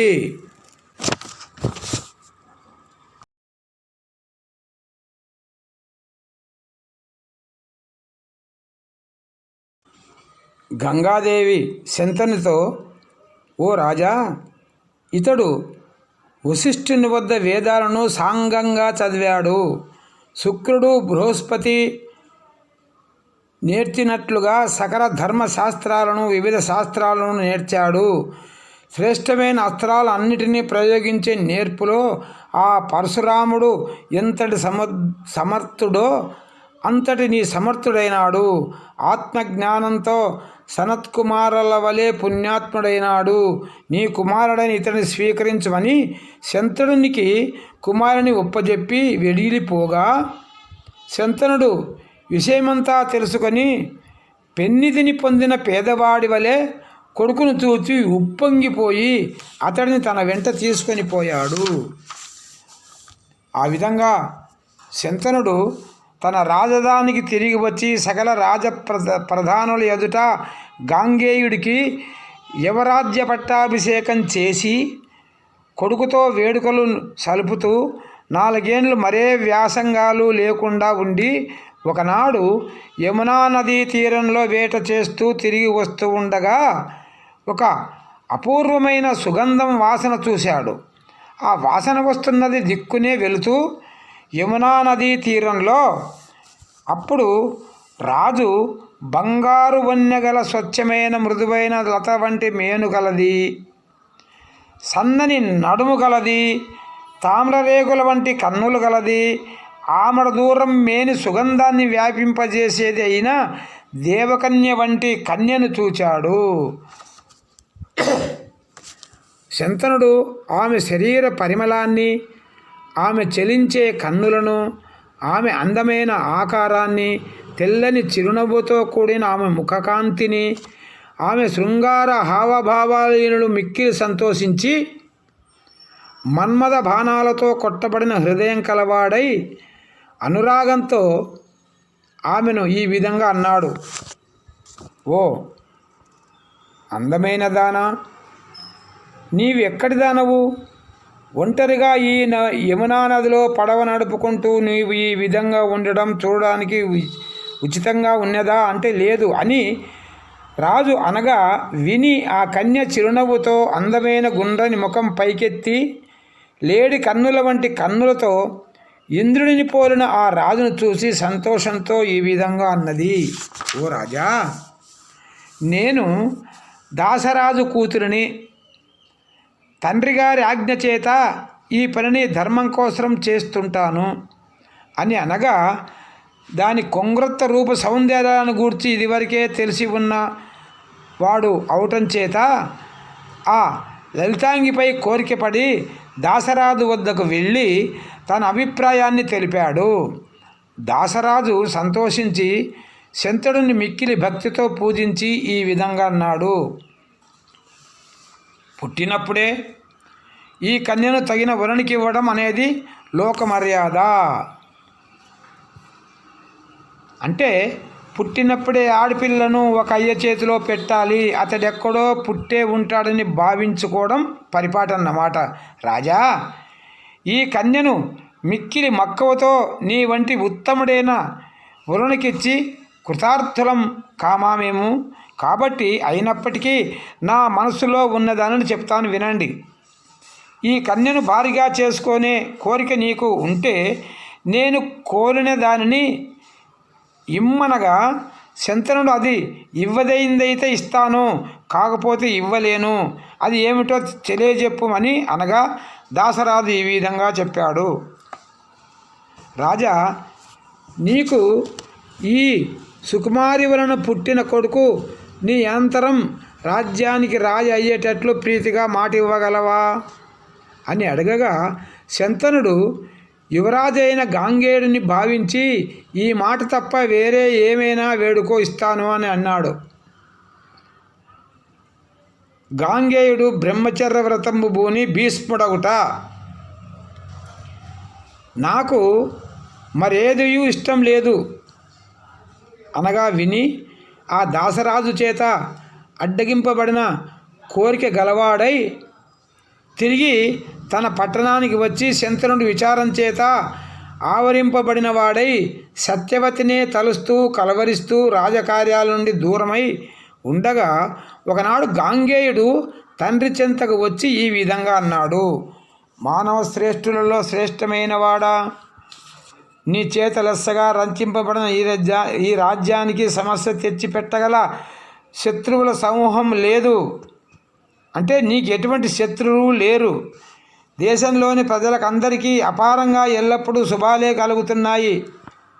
రాజులందరూ ఎప్పుడూ నీకు లొంగే ఉన్నారు. మరి ఈ విధంగా మనోవేదన పొంది ఉండడానికి కారణమేమిటో అని అడిగాడు. అనగా విని చాలాసేపు ఆలోచించి శంతనుడు కొడుకుతో ఈ విధంగా అన్నాడు. ఓ పుణ్యాత్ముడా, వినుము. ఒకే ఒక కొడుకు కలవాడు, సంతానం లేనివాడు వీరిద్దరూ సమానులే అని ధర్మశాస్త్రంలో విని నీకు తోడుగా మరికొందరు కొడుకులను పొందాలని నాకు కోరిక కలిగింది.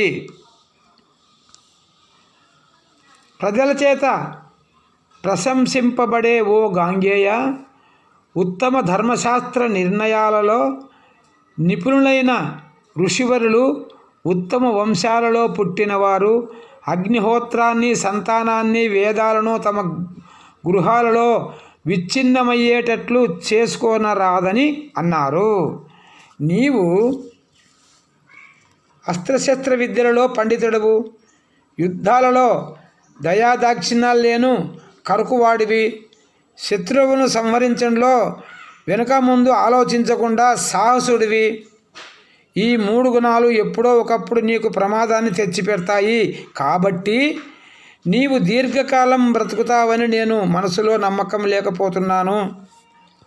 అనేక పుత్రుల కొరకు ప్రయత్నం చేయాలి, వివాహం చేసుకుంటాను అని శంతనుడు అనగా గాంగేయుడు పెద్దలు, మంత్రులు, పురోహితులు, మిత్రులు మొదలైన వారితో ఆలోచించి రాజు మనసులో యోజనగన్ని ఉన్నదని తెలుసుకొని అనేక సామంత రాజులతో కలిసి దాసరాజు వద్దకు వెళ్ళి మా రాజుకు సత్యవతిని రాణిగా ఇమ్మని అడిగాడు. దాసరాజు దేవవ్రతుడిని గౌరవించి, నీవు ధర్మాన్ని ఆచరించే స్వభావం కలవాడవు, ఉచితానుచితం అంటే లాభ నష్టాలను గురించి తెలిసినవాడవు, అన్ని కార్యాలను నిర్వహింపగలవాడవు, తండ్రి కొరకు కన్యను కోరటానికి వచ్చావు కాబట్టి నీవు ధన్యుడవైనావు. ఈ కన్య ఎవరి వీర్యం వలన పుట్టిందో ఆ రాజర్షి ఉపరిచరుడు. ఈ సత్యవతిని ఇతరులకు ఎవ్వరికీ ఇయ్యవద్దని శంతనునికి ఇమ్మని అన్నాడు. కాబట్టి పూర్వం అసిత వంశానికి చెందిన దేవబలుడు కన్యను కోరి వచ్చి నాచే తిరస్కరింపబడ్డాడు. ఇటువంటి ఈ సంబంధాన్ని ఎవరు పొందగలరు? కావున అయినా నేను చెప్పేది వినుము. శంతనుడికి యోజనగంధి ఇయ్యటం వలన సవతి సంతానం అనే దోషం ఆమె బిడ్డలకు ఏర్పడుతుంది. అందులోనూ అది నీ వలననే ఏర్పడుతుంది. కాగా నీవు కోపిస్తే త్రిమూర్తులు కూడా నీ ఎదుట నిలవలేరు. కాబట్టి అంతటి బలశాలివైన బలం నీకుంది. ఆ దోషం ఏ విధంగా తొలగింపబడిందో ఆ విధంగా నీ మనసులో భావించి వివాహం జరుపుమని అనగా గాంగేయుడు ఈ విధంగా పలికాడు. ఇచ్చట సమావేశమై ఉన్న ప్రసిద్ధ ప్రభువులందరూ వినండి. నేను తండ్రి గారి ప్రయోజనాల కొరకు స్థిరమైన ఒక ప్రతిజ్ఞ చేశాను. అదేమంటే ఈమెకు పుట్టిన కొడుకే రాజ్యం చేయటానికి హక్కు గలవాడవుతాడు. అతడే మాకందరికీ ప్రభువుగా పరిణగింపబడతాడు. అతడే గొప్ప దైవ సంపత్తితో కౌరవ వంశాన్ని నిలిపేవాడవుతాడు అని సభలో ఉన్న ధర్మజ్ఞులందరూ గగుర్పాటి పొందేటట్లుగా సత్యమే జీవిత దీక్షగా గల దేవవ్రతుడు పలకగా దాసరాజు ఇంకనూ ఈ విధంగా అన్నాడు. స్థిరమైన బుద్ధితో పూనుకొని నీవు సమస్త ధర్మాలను తెలిసిన వాడవు కాబట్టి నీకు ఈ విధంగా చేయటం చెల్లింది. కానీ ముందు కాలంలో నీ కొడుకులు ఇటువంటి వారు కాగలరా? నీవు విధించిన ఈ విషయాన్ని వారు పాటించగలరా అని అనగా స్థిరమైన బుద్ధితో పూనుకొని బ్రహ్మచర్య వ్రతాన్ని నిశ్చింతగా సమున్నతంగా స్వీకరించాను. దానివలన సంతానలేని స్థితి నాకు కలిగినప్పటికీ రాబోయే కాలంలో అనేక లోకాలు నాకు అనుభవించదగినవై ఉన్నవి అని ఈ విధంగా సత్యవతిని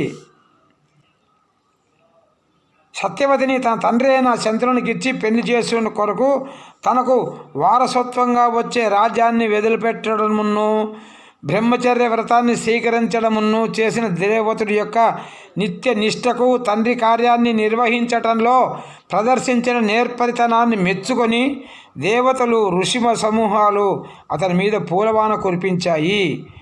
అప్పటి నుంచి భీష్ముడు అని ప్రశంసించాయి. దాసరాజు కూడా మిక్కిలి సంతోషించి శంతనుని కొరకు సత్యవతిని ఇచ్చాడు.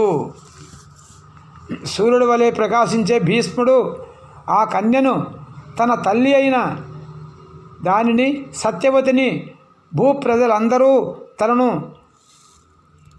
తేపతేపకు జయజయధ్వానాలతో కీర్తిస్తూ ఉండగా శంతనుడు మనసులోని మమకారాన్ని భావించి తన్మయత్యాన్ని పొందుతూ ఉండగా విశాల కీర్తిని గడించిన శంతనుని పుత్రుడు హస్తినాపురానికి ఆమెను వేడుక కలగవాడై తన వెంట తీసుకువచ్చాడు. చిత్రాంగద విచిత్ర వీర్యుల వృత్తాంతము.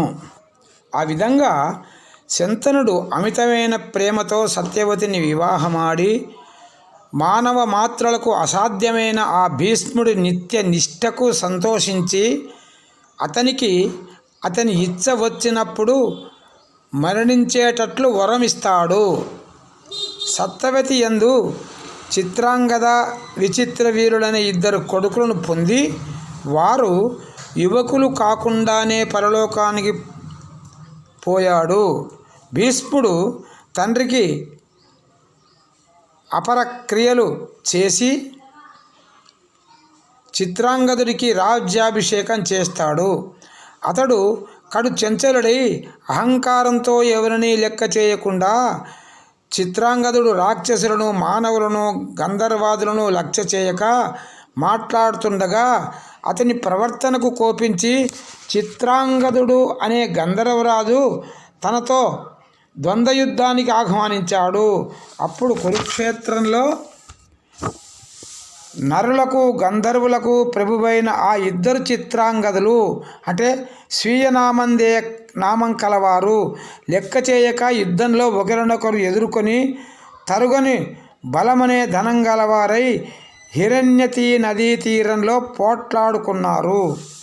ఆ మాయాయుద్ధంలో మిక్కిలి నేర్పరైన గంధర్వుడు విచిత్రాలైన బాణ కోదండాలను చేతుల్లో ధరించి ఉదయించే సూర్యుడి వలె ప్రకాశించే చిత్రాంగదుడిని పట్టు విడవకుండా పోరి చంపేశాడు. ఈ విధంగా చిత్రాంగదుడు గంధర్వుల చేత చనిపోగా అతడి తర్వాత భీష్ముడు విచిత్ర వీరుడిని కౌరవ రాజ్యానికి రాజుగా అభిషేకించాడు. వసురాజు వంటి వాడైన విచిత్ర వీరుడు భీష్ముడి ఆజ్ఞ చెప్పిన భయరహితుడై నిజ పరాక్రమం నిండార నిర్మల కీర్తితో భూపాలాన్ని చేపట్టాడు. అటువంటి విచిత్ర వీరుడు యవ్వనం పొందగా గమనించి భీష్ముడు అతడికి వివాహం చేయే ప్రయత్నంలో నిమగ్నుడైనాడు. తన గూఢచారుల వలన కాశీరాజు యొక్క కుమార్తెల స్వయంవరం ఉత్సవం జరుగుతున్నదని విని ధనస్సును ధరించి రథమెక్కి ఒక్కడే వారణాసి నగరానికి పోయి ఆ నగరంలో స్వయంవరణ విస్తారంగా సమాసమైన రాజుల సమూహాలందరినీ చూసి వారు భయపడి నిశ్చేష్టులై చూస్తూ ఉండగా ఆ కన్యలను తన రథం మీద ఎక్కించుకొని అందరూ వినేటట్లు ఈ విధంగా అన్నాడు. ఈ కన్యలు 3 నా తమ్ముడికిచ్చి వివాహం చేయుటకై బలంతో బలవంతంగా తీసుకొని పోతాను. అడ్డు తగిలేవారు ఎవరైనా ఉంటే అపార భుజబలంతో యుద్ధవ్యూహంలో నన్ను అడ్డగించండి. బ్రహ్మం మొదలుకొని 8 రకాల వివాహాలలో క్షత్రులకు గాంధర్వం రాక్షసం అనేటివి 2 శ్రేష్టాలైనవి. స్వయంవరంలో జయించి పెళ్లి చేసుకోవటం అంతకంటే ఎంతో శ్రేష్టం. కాబట్టి ఇక్కడ కూడిన రాజుల యొక్క సమూహాన్నంతా ఓడించి ఈ కన్యలను తీసుకొని నేను పోవటం అనేది న్యాయమే అని కాశీరాజుకు చెప్పి వీడుకోలు పలికి భీష్ముడు తిరిగి వచ్చేటప్పుడు వివిధ దేశాలకు అధిపతులైన రాజులందరూ పదాతులు, ఏనుగులు, అశ్వాలు, సైన్య సమూహాలు కలిసి ఒకచోట చేరి పరస్పరం ప్రోత్సహించుకుంటూ భుజాలపై భుజాలను తరుచుకుంటూ బలమైన గాలితో ఎగరగొట్టబడిన అలలతో కూడిన సముద్ర ఘోషతో సమానంగా రోషంతో కోపించి గర్వంతో పాటు పౌరుషవంతులై ఎదిరించి ఆకాశ వలయంలో అవంత సందు లేకుండా దేవవ్రతుని మీద బాణాలు గుప్పించారు. అంటే ఈ దేవవ్రతుని మీద యుద్ధానికి ప్రకటించారు. భీష్ముడు తీవ్రమైన కోపం గలవాడై విజృంభించి త్రిప్పికొట్టడానికి శక్యంగాని బలమైన బాణాల దెబ్బల చేత రాజులందరినీ వీర యుద్ధభూమి నుండి వైదొలగేటట్లు చేశాడు. సమస్త దేశాల ప్రభువులందరూ భీష్ముడు తనపై క్రమంగా తాకేటట్లు శత్రువీరుల మర్మాలలో గుర్తుకున్నట్లు బాణాలను సంధిస్తూ వేస్తూ ఉంటే ఆ బాణాలకు తాళలేక దుఃఖితులై యుద్ధం చేయటానికి భయపడి వెనుదిరిగి పారిపోయారు రాజులందరూ. ఈ విధంగా సమస్త క్షత్రియులను నశింపజేయటానికి కోపించిన పరశురాముడు ఈ విధంగా మిక్కిలి కోపించి పరశురాముడి శిష్యుడైన భీష్ముడు ఆ రాజుల సమూహాన్నంతా తన బాణాధారాల చేత వానలో ముంచి ఓడించి ఏకైక వీరుడు అయినాడు. ఏకైక వీరుడై వస్తూ ఉండగా అతని వెన్నంటి యుద్ధానికి సిద్ధమైన సాల్వుడు భీష్మునితో యుద్ధం చేయుట ఈ రాజును జయించటం వంటిదే కాదు. అట్లా సూటిగా పోకుండా నన్ను ఎదిరించి యుద్ధం చేయటానికి నిలుము. నా విల్లు నుండి విడుబడిన బహువిధాలైన బాణాలనే భయంకరమైన అరణ్యంలో దిక్కుత్రోవులు తెలియక అబ్బురపాటు పొందకుండా ఎక్కడికి పోతావు ఓ భీష్మ ఆగు అని అంటూ సాల్వుడు పూర్వవంశంలో ఉత్తముడైన భీష్ముని మీద గర్వంతో బాణాలు వేశాడు. భీష్ముడు కూడా తన రథాన్ని వెనుకకు త్రిప్పించి ప్రళయకాలంలోని యముడి వలె మిక్కిలి భయంకరమైన రుద్ర సంబంధమైన ఆకారం కలవాడై నిలువగా వాయువేగంతో పరిగెత్తే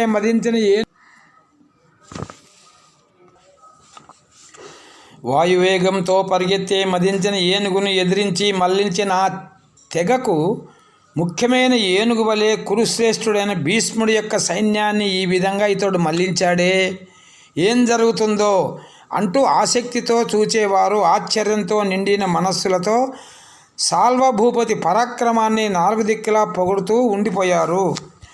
సాల్వుడు ధైర్యంతో భీష్ముడి మీద పదునైన బాణాలు వరుసగా 100, 1000, 1,00,000, 10 లక్షల సంఖ్యలతో ప్రయోగించాడు. గొప్ప భుజాలు కల ఆ భర్తక్కుల శ్రేష్ఠుడైన భీష్ముడు యుద్ధంలో సాల్వుడు ప్రయోగించిన బాణాలన్నిటినీ మధ్యలోనే తినిగిపోయేటట్లుగా వేగంగా బాణాలు ప్రయోగించి అతడి గుర్రాలను, రథాలను, సారథిని ఒక్కొక్క బాణంతో నేలపై కూల్చేటట్టు చేశాడు భీష్ముడు. రథము, గుర్రాలు, సారథి పనికి రాకుండా పోగా సాలుడు రథం విరిగిపోయటమే కాకుండా మనోరథం కూడా వీగిపోయేటట్లుగా భీష్ముడు చేయగా చేసేది లేక తన నగరానికి పారిపోయాడు సాల్వుడు. సాల్వరాజు కాబట్టి ఈ విధంగా సమస్త రాజసమూహాన్నంతా తేలికగా ఓడించి సాల్వరాజును ప్రాణాలతో సేనలను బాధించగా వదిలి పరాక్రమం చేత లభించిన అయిన కాశీరాజు పుత్రికలను అంబను, అంబికను, అంబాలికను తీసుకొని వచ్చి భీష్ముడు విచిత్ర వీరునికి వివాహం చేయబోగా ఆ ముగ్గురిలో పెద్దదైన అంబ ఈ విధంగా పన్నది. సాల్వరాజు నన్ను ఒప్పారగా వరించడం చేత మా తండ్రి నన్ను ఇంతకు పూర్వమే ఆ రాజుకు మాట ఇచ్చాడు. ఇప్పుడు చేయదగిన ధర్మమేదో తెలుసుకొని నీతితో నిర్ణయించుము అని భీష్ముని కోరింది. అనగా విని భీష్ముడు ధర్మం తెలిసిన బ్రాహ్మణుని అనుమతితో అంబను సాల్వరాజుకు ఇచ్చేటట్లు పంపి గొప్ప వైభవంగా ఆ ఇద్దరు కన్యలను విచిత్రుడి వీడికిచ్చి వివాహం చేయగా భారత వంశకరుడైన విచిత్ర వీరుడు లావణ్యంతో కూడిన రూప యవ్వన విలాసాలతో ప్రకాశించే అంబికను, అంబాలికను పెండ్లాడి మన్మథ లీలలతో కూడిన లలిత భోగానుభవాలను సౌరాన్ని మొత్తం అనుభవిస్తూ తన రాజ్య నిర్వహణా భారాన్ని గురించి ఆలోచించడంలో ఆసక్తి లేనివాడై, అంతే కదా కాముకినికి పొందికగా మరొక విషయాన్ని గురించి ఆలోచించే వీలెక్కడ కలగలేదు. ఈ విధంగా అన్ని ప్రవర్తనలను మానుకొని కాశీరాజు కూతుళ్ళనిద్దరిని అమిత ప్రేమతో కూడి తెల్లని సున్నంతో అందంగా ఉన్న మేడల పై భాగాలలోనూ క్రొత్తగా పూచిన పూల సువాసనలు గల ఉద్యానవనాలలోనూ కృత్రిమంగా కట్టిన కొండల గుహలలోనూ విలాస గృహాల ముంగిలలో ఉన్న వివిధ రత్నాల తాపిన రాతి అరుగుల మీదను రాజహంసల మధురమైన కూతలతో అందమైన సరోవరాల యొక్క నడబావుల యొక్క తీరాలలోని ఇసుక దిన్నెల మీదను క్రీడిస్తూ కామభోగంలోని అమితమైన ఆసక్తి వలన విచిత్ర వీరుడు చిక్కి శల్యమై కుష్ఠరోగంతో మరణించాడు. మరణించిన తర్వాత సూర్య సన్నిపుడైన భీష్ముడు బంధువులందరినీ బ్రాహ్మణులతో కలిసి శాస్త్రోక్తంగా పరలోక విధులను యథావిధిగా చేశాడు.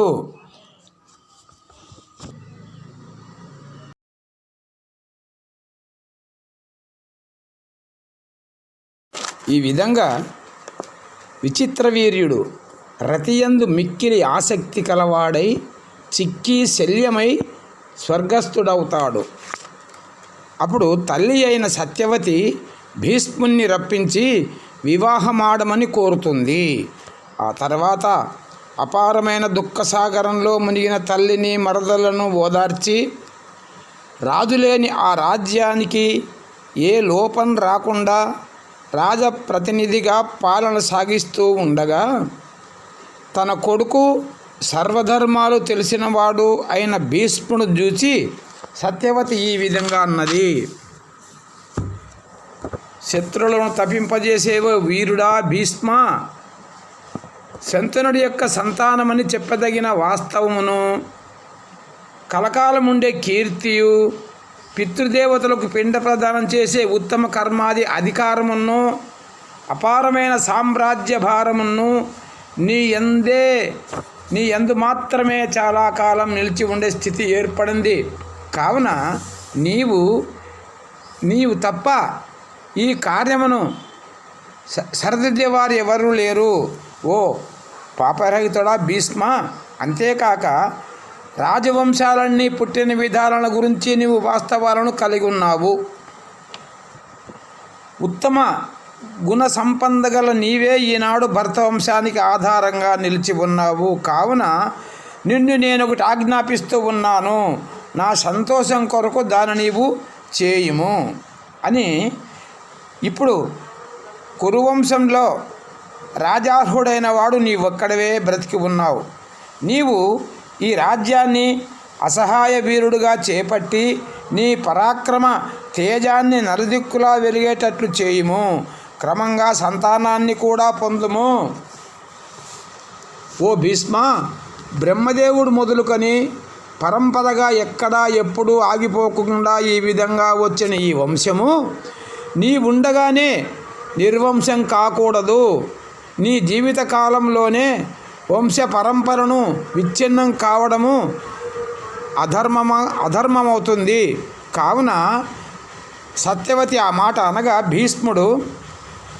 సత్యవతి మాటలు విని భీష్ముడు ఈ విధంగా అన్నాడు: అమ్మా, మీకు ఈ విధంగా ఆజ్ఞాపించడం ఉచితమేనా?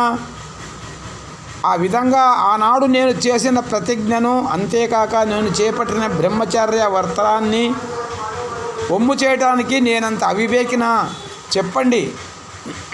చంద్రుడు చల్లదనాన్ని, సూర్యుడు అంతంతన్న అత్యంత ప్రకాశాన్ని, అగ్ని వేడితనాన్ని వదులుకున్నప్పటికీ నేను మాత్రము తండ్రి కొరకు చేపట్టిన ఈ ఉత్తమ వ్రతాన్ని విడువను అని భీష్ముడు భూమి మొదలైన పంచమహాభూతాలు, గంధం మొదలైన సహజ గుణాలు ఏ విధంగా విడువవో అట్లే నేను కూడా తండ్రి గారి ప్రయోజనం కొరకు జనులందరి ముందు నేను చేసిన ప్రతిజ్ఞ వ్యవస్థను నేను విడువను.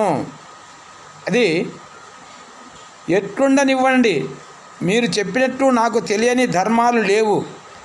శంతనుడు సంతానం అవిచ్ఛిన్నంగా సాగుతూ ఉండేటట్లుగా ఒక క్షత్రియ ధర్మాన్ని ఒక దానిని మీకు చెబుతాను.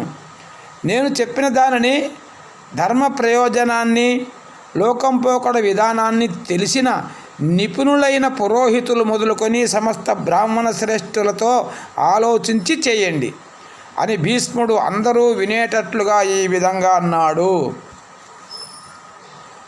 పరశురాముడు తండ్రి వధింపబడటం వలన కలిగిన కోపం చేత పీడితుడై గర్వబలము సమన్వితుడు యుద్ధాలలో మదించి వ్యవహరించేవాడు అయిన హైహయుణ్ణి చంపి రాజపత్నుల గర్భాలలో ఉన్న బాలులతో మొదలుపెట్టి రాజులందరినీ ఎవరూ మిగలకుండా చంపాడు పరశురాముడు.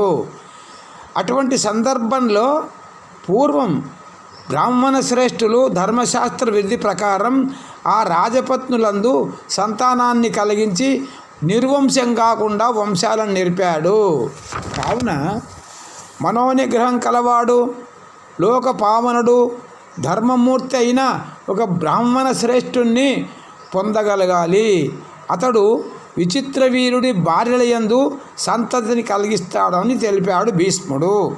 ఆ విధంగా అనగా భీష్ముడి మాటలకు సత్యవతి సంతోషపడి పూర్వం తాను కన్యగా ఉన్నప్పుడు పరాశర మహర్షి తన కోసం తనను కోరడం, ఆ ముని వరం వలన తన కన్యాత్వం దోషం లేకుండా ఉండడం, అతని దయ వలన యమునా నదిలోని ద్వీపంలో వ్యాసుడు కన్యకకు పుట్టినవాడుగా తనకు జన్మించడం, తనకి ఎప్పుడైనా పని పడినట్లయితే తనను తలుచుకోమని చెప్పి అతడు తపోవనానికి పోవడం, ఈ విషయాన్నంతా భీష్ముడికి చెప్పింది సత్యవతి. కృష్ణద్వైపాయనుడు అనగా వ్యాసుడు తన తపస్సు అనే అగ్నితో పాపాలనే కట్టెలను కాల్చివేసిన తపస్వి, మహాతపస్వి. కావున సమస్త ధర్మాలను తెలిసినవాడు, ఎల్లప్పుడూ సత్యం మాట్లాడేవాడు, నా ఆజ్ఞ చేతను నీ అంగీకారం వలనను నీ తమ్ముడి భార్యలందు సంతానాన్ని పొందుతాడు అని అన్నది సత్యవతి. భీష్ముడు ఆ మహర్షి ప్రశంస విని చేతులు జోడించి వ్యాసుడున్న దిక్కుకు తిరిగి మ్రొక్కి, పూర్వం లోకాలను సృష్టించిన మొదటి బ్రహ్మదేవుడికి ఉన్న సామర్థ్యం గల వేదవ్యాసుడే ఈ కురువంశాన్ని నిలపాలి, ఇది అందరికీ అంగీకారమే అని అనగా సత్యవతి కురువంశాన్ని ఉద్ధరించడం కొరకు వేదవ్యాసుని మనసులో తలుచుకోగానే వెంటనే వేదవ్యాసుల వారు వచ్చి తల్లి ఎదుట నిలిచాడు.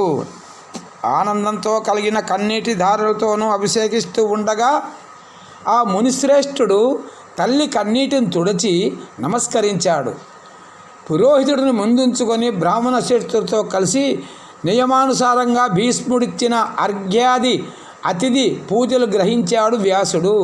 ఆపై సుఖంగా ఆసనం మీద కూర్చుండి ఉండగా సత్యవతి ఆ మహాముని క్షేమాదులు అడిగి ఈ విధంగా అన్నది. సాటిలేని రాజ్య సంపదకు అర్హత కలిగిన వాడు, వంశాన్ని విస్తరింపజేయగలిగినవాడు, ఉత్తమ ప్రవర్తన కలిగినవాడు, పాపరహితుడు అయిన ఈ కుమారుడు భీష్ముడు పూర్వము తన తండ్రికి సంతోషాన్ని కలిగిస్తూ సకల సామ్రాజ్యాన్ని త్యజించి బ్రహ్మచర్యాన్ని ఒప్పాలుగా తాల్చి లోకంలో ప్రసిద్ధికి ఎంగేటట్లు ప్రతిజ్ఞ చేశాడు. ఈ విధంగా లోకంలో ప్రసిద్ధికి ఎక్కేటట్లు ప్రతిజ్ఞ చేశాడు భీష్ముడు. కావున ఈ వంశం ఇంతటితో ఆగిపోవడము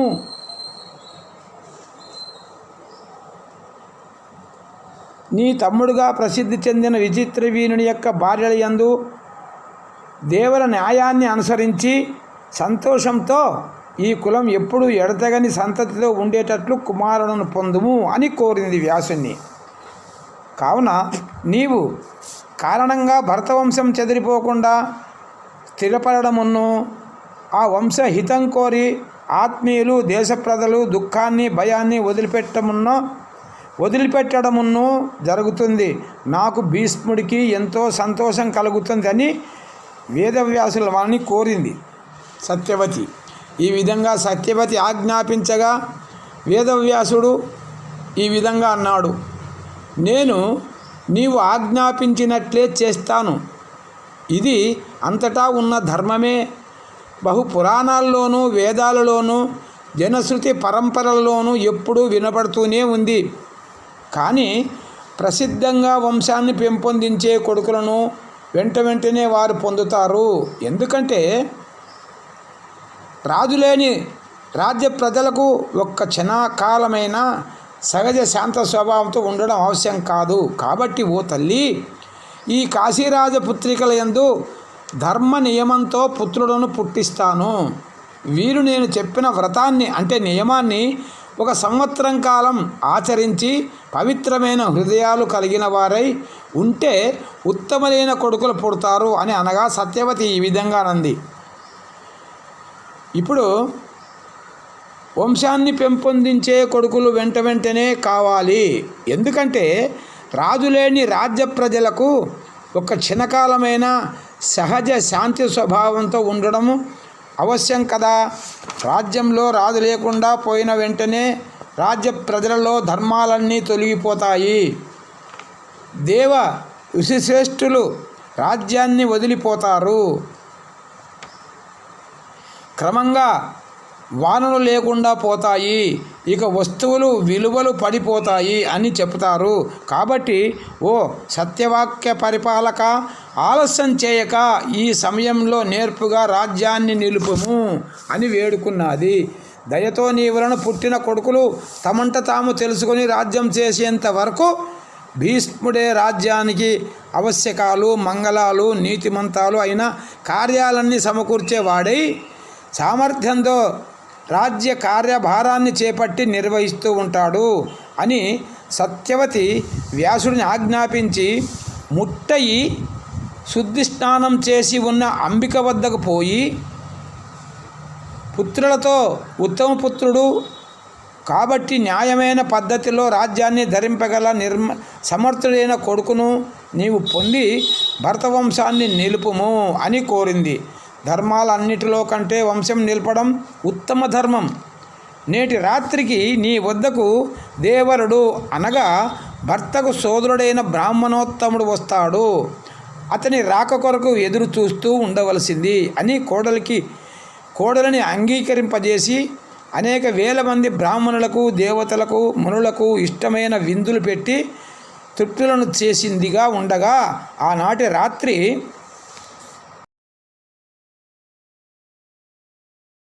ధృతరాష్ట్ర పాండురాజ విదురుల జననము.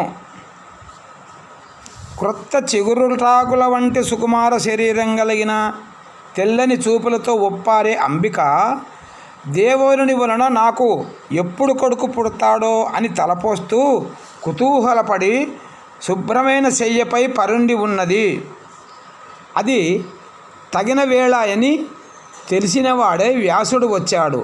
అప్పుడు ఆ ముని యొక్క గోరోజనం వంటి రంగులో ఉన్న గడ్డాన్ని, జడలను, కండ్లను, వాటికి తగినట్లుగా సన్నగా, నల్లగా, పొడుగ్గా ఉండే శరీరాన్ని చూసి అంబిక భయంతో 2 కళ్ళు మూసుకున్నది, తెరవకుండా ఉండిపోయింది. వ్యాసుడు అంబికకు పుత్రుడు కలిగేటట్లు అనుగ్రహించి ఆమెకు దేహబలం, పరాక్రమం కలవాడైన కొడుకు పుట్టుతాడని, తల్లి పొరపాటు వలన అతడి గ్రుడ్డువాడవుతాడని చెప్పాడు. ఆ మాటలు విని సత్యవతి విచారంతో నిండిన మనస్సుతో మరలా వ్యాసుడిని వేడుకొని అంబలిక యందు కూడా ఒక కొడుకును పొందమని ఆజ్ఞాపించగా, ఎప్పటి వలె ఆ మునిశ్రేష్ఠుడు అంబాలిక వద్దకు వెళ్ళగా ఆమె కూడా వ్యాసుడి వేషాన్ని చూసి భయపడి తెల్లబోయి ఉన్నది. వ్యాసుడు ఆమెకు పుత్రుడిని ప్రసాదించి ఆ అంబాలికకు గొప్ప దేహబలం, పౌరుషం, మంచి గుణగణాలు కలవాడు, వంశాన్ని నిలిపేవాడు అంటే వంశకర్తగా వంశాన్ని కీర్తి తెచ్చేవాడన్నమాట అయిన కొడుకు పుడతాడు.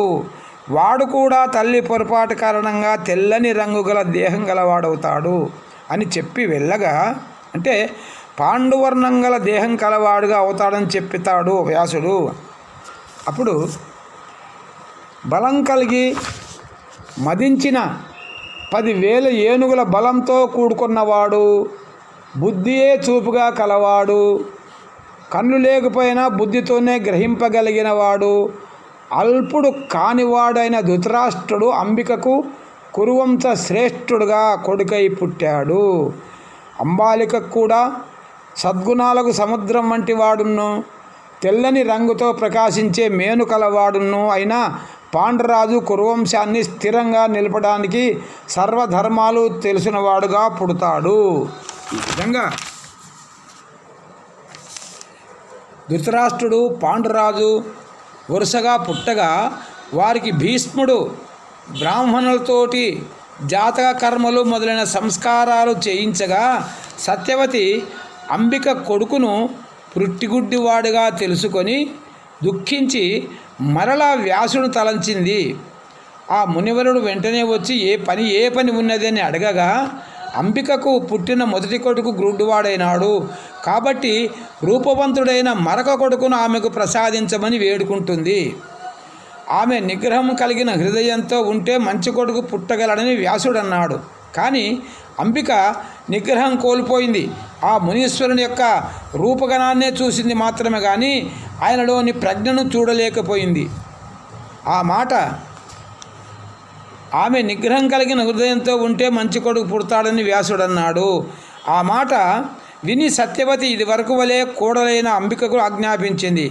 ఆమె ఆ ముని యొక్క వికారమైన వేషాన్ని, ఆకారాన్ని, మేని వాసనను సహించలేక అసహ్యించుకొని తన దాసిని ఒక దానిని పెక్కు సొమ్మలతో అలంకరించి తాను ఉండవలసిన సెజ్జి మీద అనగా పానుపు మీద ఆమె ఉండేటట్లు ఆజ్ఞాపించింది. వ్యాస మహర్షి వచ్చి ఆ దాసిని ప్రీతితో చేసిన కామక్రీడలకు సంతోషించి ఆమెకు పుత్ర సంతానాన్ని ఇవ్వగా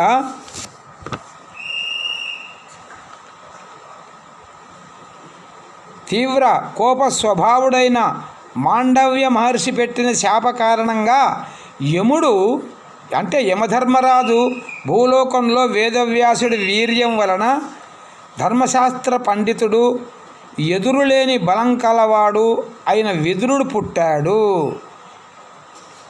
అనగా విని జనమేజయుడు వైశంపాయనితో ఈ విధంగా అన్నాడు. ఓ మహర్షి, అంటే ఇక్కడి నుంచి మాండవ్యోపాఖ్యానము మొదలవుతుంది.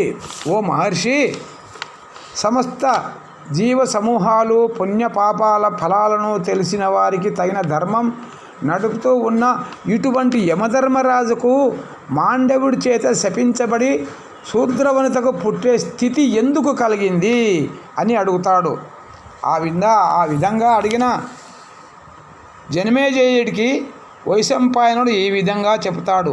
పూర్వము మాండవుడనే బ్రహ్మర్షి భూమండలంలో ఉన్న పుణ్యతీర్థాలన్నిటినీ ఒంటరిగా తిరిగి సేవించి ఒక పట్టణానికి కొంత దూరంలో ఉన్న అడవిలో ఆశ్రమం కట్టుకొని దాని ద్వారంలో ఉన్న వృక్షం యొక్క మొదట్లో చేతులు పైకెత్తి ఉంచి మౌనవ్రతంతో తపస్సు చేస్తూ ఉండగా ఆ పట్టణపు రాజు యొక్క ధనాన్ని దొంగలించి దొంగలు వారి వెంట తలారులు తరుముతూ ఉండగా మాండవుడి సమీపానికి పరిగెత్తి ఆశ్రమంలో దాక్కున్నారు.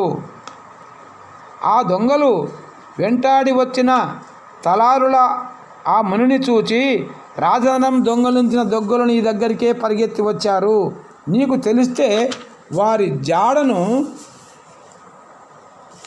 చెప్పమని అడగగా ఆ ముని మౌనవ్రతంలో ఉండటం చేత మాట్లాడకుండా ఉండగా కోపగించిన ఆ తలారులు ఆశ్రమంలో ప్రవేశించి ఆ దొంగలను పట్టుకొని ఈ మునియే దొంగలకు సంధానం చేసే దళారి అని వేషం వేసుకొని మౌనంగా తపస్సు చేస్తున్నట్టు నటిస్తున్నాడని, మాట్లాడకుండా ఉండాడని నిందలు పలికి తలారులు నీతిమాలి మునిశ్రేష్ఠుడైన మాండవ్యుడు ఆ విధంగా మునిశ్రేష్ఠుడైన మాండవుని ఆ దొంగలతో కలిపి కట్టి తీసుకొని వచ్చి రాజుకు చూపి ధనాన్ని ఒప్పించగా రాజు ఆ దొంగలను చంపించి తపస్సు వేషంలో ఉన్న ఆ దొంగగా భావించి ఆ మాండవ్యుడిని నగరం వెలుపల భాగంలో ఇనుపటెక్కెన్లో దిగవేసి కొరత వేయండి అని ఆజ్ఞాపిస్తాడు. మునిశ్రేష్ఠుడైన మాండవ్యుడు ఆ విధంగా శూలం మీద శిక్ష వేయబడి కూడా తన మనసులో ఎటువంటి వికారం లేని శాంత స్వభావంతో సుఖదుఖాలలో కలత చెందని యోగ చిత్తంతో ఆహారం తినకపోయినా చాలా కాలం ప్రాణాలతో కూడినై తపస్సు చేసుకుంటూ ఉన్నాడు. ఆ విధంగా ఆ మహాముని మాండవుడు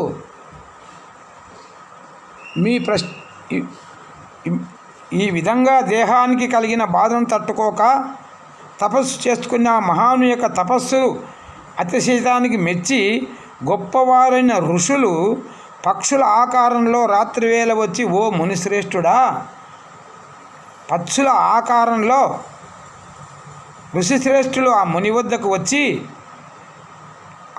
ఓ మునిశ్రేష్ఠుడా, ఇటువంటి గొప్ప తపస్సువైన నీకు ఇటువంటి బాధ కలిగించిన వారు ఎవరు అని అడగగా, వాడికి ఆ మాండవుడు ఈ విధంగా అన్నాడు: మీ ప్రశ్నలకు సమాధానం మీకు బాగా తెలిసి కూడా నన్ను అడగడం దేనికి? నరుడు తన పూర్వ పుణ్య పాపాల కర్మ ఫలంగానే సుఖదుఖాలు పొందేటప్పుడు అనుభవిస్తూ ఉంటాడు. నేను ఏ పాపం చేసినానో కాబట్టి నాకు ఈ శిక్ష పడింది. కాబట్టి నరుడు తన కర్మఫలాలను తానే కర్త, తన కర్మఫలాలకు తానే కర్త అవుతాడు. కానీ ఇందులో ఇతరుల కారణం ఎందుకు అవుతారు? కారు. ఆ విధంగా ఆ మహామునులతో మాండవుడు పలికిన మాటలు ఆ నగరాన్ని రక్షించే భటులు విని వచ్చి రాజుకు తెలపగా, ఆ రాజు వెంటనే బయలుదేరి శూలానికి గుర్తబడి ఉన్న మాండవునికి మృక్కి నమస్కరించి, నేను చేసిన తెలివితక్కువతనానికి, అజ్ఞానానికి నన్ను క్షమించమని అనుగ్రహంతో వేడుకుంటాడు. ఆ విధంగా శూలం నుండి ఆమెను విడిపించబోగా అది తీయరానికి రాలేదు. ఆ గొంతులో కూర్చిన ఆ శూలాన్ని అప్పుడు దాని మొనలను నెమ్మదిగా నరికించగా అతని కంఠంలోనే ప్రక్క భాగంలో మిగిలి శూల భాగం శరీరంలోనే ఉండిపోయింది. దాని వలన ఆ ముని ఆని మాండవుడు అని పిలువబడినాడు. ఆ మహాముని గొప్ప తపస్సు చేసి లోకాలన్నిటిని దాటి ఒకనాడు యముని నగరానికి పోయి యమధర్మరాజుతో ఈ విధంగా అన్నాడు: ఓ ధర్మరాజా, ఇటువంటి భయంకరమైన శిక్షకు నేను ఏమి తప్పు చేసినానని నాకు శిక్ష విధించినావు? బ్రాహ్మణుడైన నన్ను ఇంతగా కోపించి కూడని శిక్షతో ఎందుకు శిక్ష వేశావు అనగా, మాండవునితో యమధర్మరాజు ఈ విధంగా అన్నాడు: నీవు నీ చిన్నతనంలో తూనీగలను ఎగరనీయకుండా పట్టి మేకులకు కృచ్చి ఉంచావు. దాని ఫలాన్నే ఇప్పుడు అనుభవించావు. హింస చేసేవారికి కష్టాలు పొందక తప్పుతుందా అనగా విని మాండవుడి కోపించి, పుట్టినది మొదలుగా 14 ఏళ్ళు దాటేంత వరకు పురుషుడు బాలుడవుతాడు. అతడు ఏది చేసినా పాపాన్ని పెద్దగా పొందడు. అతడికి ఇతరులు కీడు చేస్తే పాపులవుతారు. ఇది నేను చేసిన కట్టడి అని మాండవుడు తన కమండలంలోని గంగాజలాన్ని తీసుకొని ఆ విధంగా కట్టడి చేశాడు. కావున ఇట్టి ధర్మాన్ని భావించగా బాల్యంలోనే స్వల్పమైన దోషాన్ని చేసిన నాకు బ్రాహ్మణులకు యోగ్య సిద్ధం కాని కఠమైన శిక్షను విధించినావు. కాబట్టి నీవు మానవలోకంలో శూద్రవందకు పుట్టమని శాపమిస్తాడు మాండవుడు యమధర్మరాజుకు. ఈ విధంగా మాండవుని కథను సత్యములు పుణ్యప్రదములు అయిన మాటలు కల వైశంపాయనుడు ఉత్తమ ప్రవర్తన గల జనమేజయుడికి మిక్కిలి భక్తితో ప్రీతితో చెప్పాడు. ఈ విధమైన మాండవుని కథను తెలుసుకున్నవారు పుణ్యప్రదులవుతారు అని ఇది సమస్త సత్కవుల సమూహము కీర్తించే నన్నయ్య భట్టు రచించిన మహాభారతంలోని ప్రధానాలైన 18 పర్వాలలో మొదటిదైన ఆది పర్వంలో కౌరవ వంశాన్ని వర్ణించడము, గంగా శంతనుల కలయిక, వసువు యొక్క పుట్టుక, అతడు రాజ్యాన్ని పరిత్యజించడము, బ్రహ్మచర్య వ్రతాన్ని గ్రహించి తన ప్రతిజ్ఞను పాటించడము, చిత్రాంగదుడు చనిపోయిన తర్వాత కూడా భీష్ముడు విచిత్రవీనునికి రాజ్యపాలకుడుగా నిలవడము, విచిత్రవీనుని వివాహము, అతని తర్వాత వ్యాసుడి వలన ధృతరాష్ట్ర పాండురాజుల పుట్టుక, మాండవిని శాపము, విదురుని పుట్టుక అనే కథార్థాలు కలది 4వ అశ్వాంశము. ఆది పర్వంలోని చతుర్థాశ్వాసం అనగా 4వ ఆశ్వాసం సమాప్తము.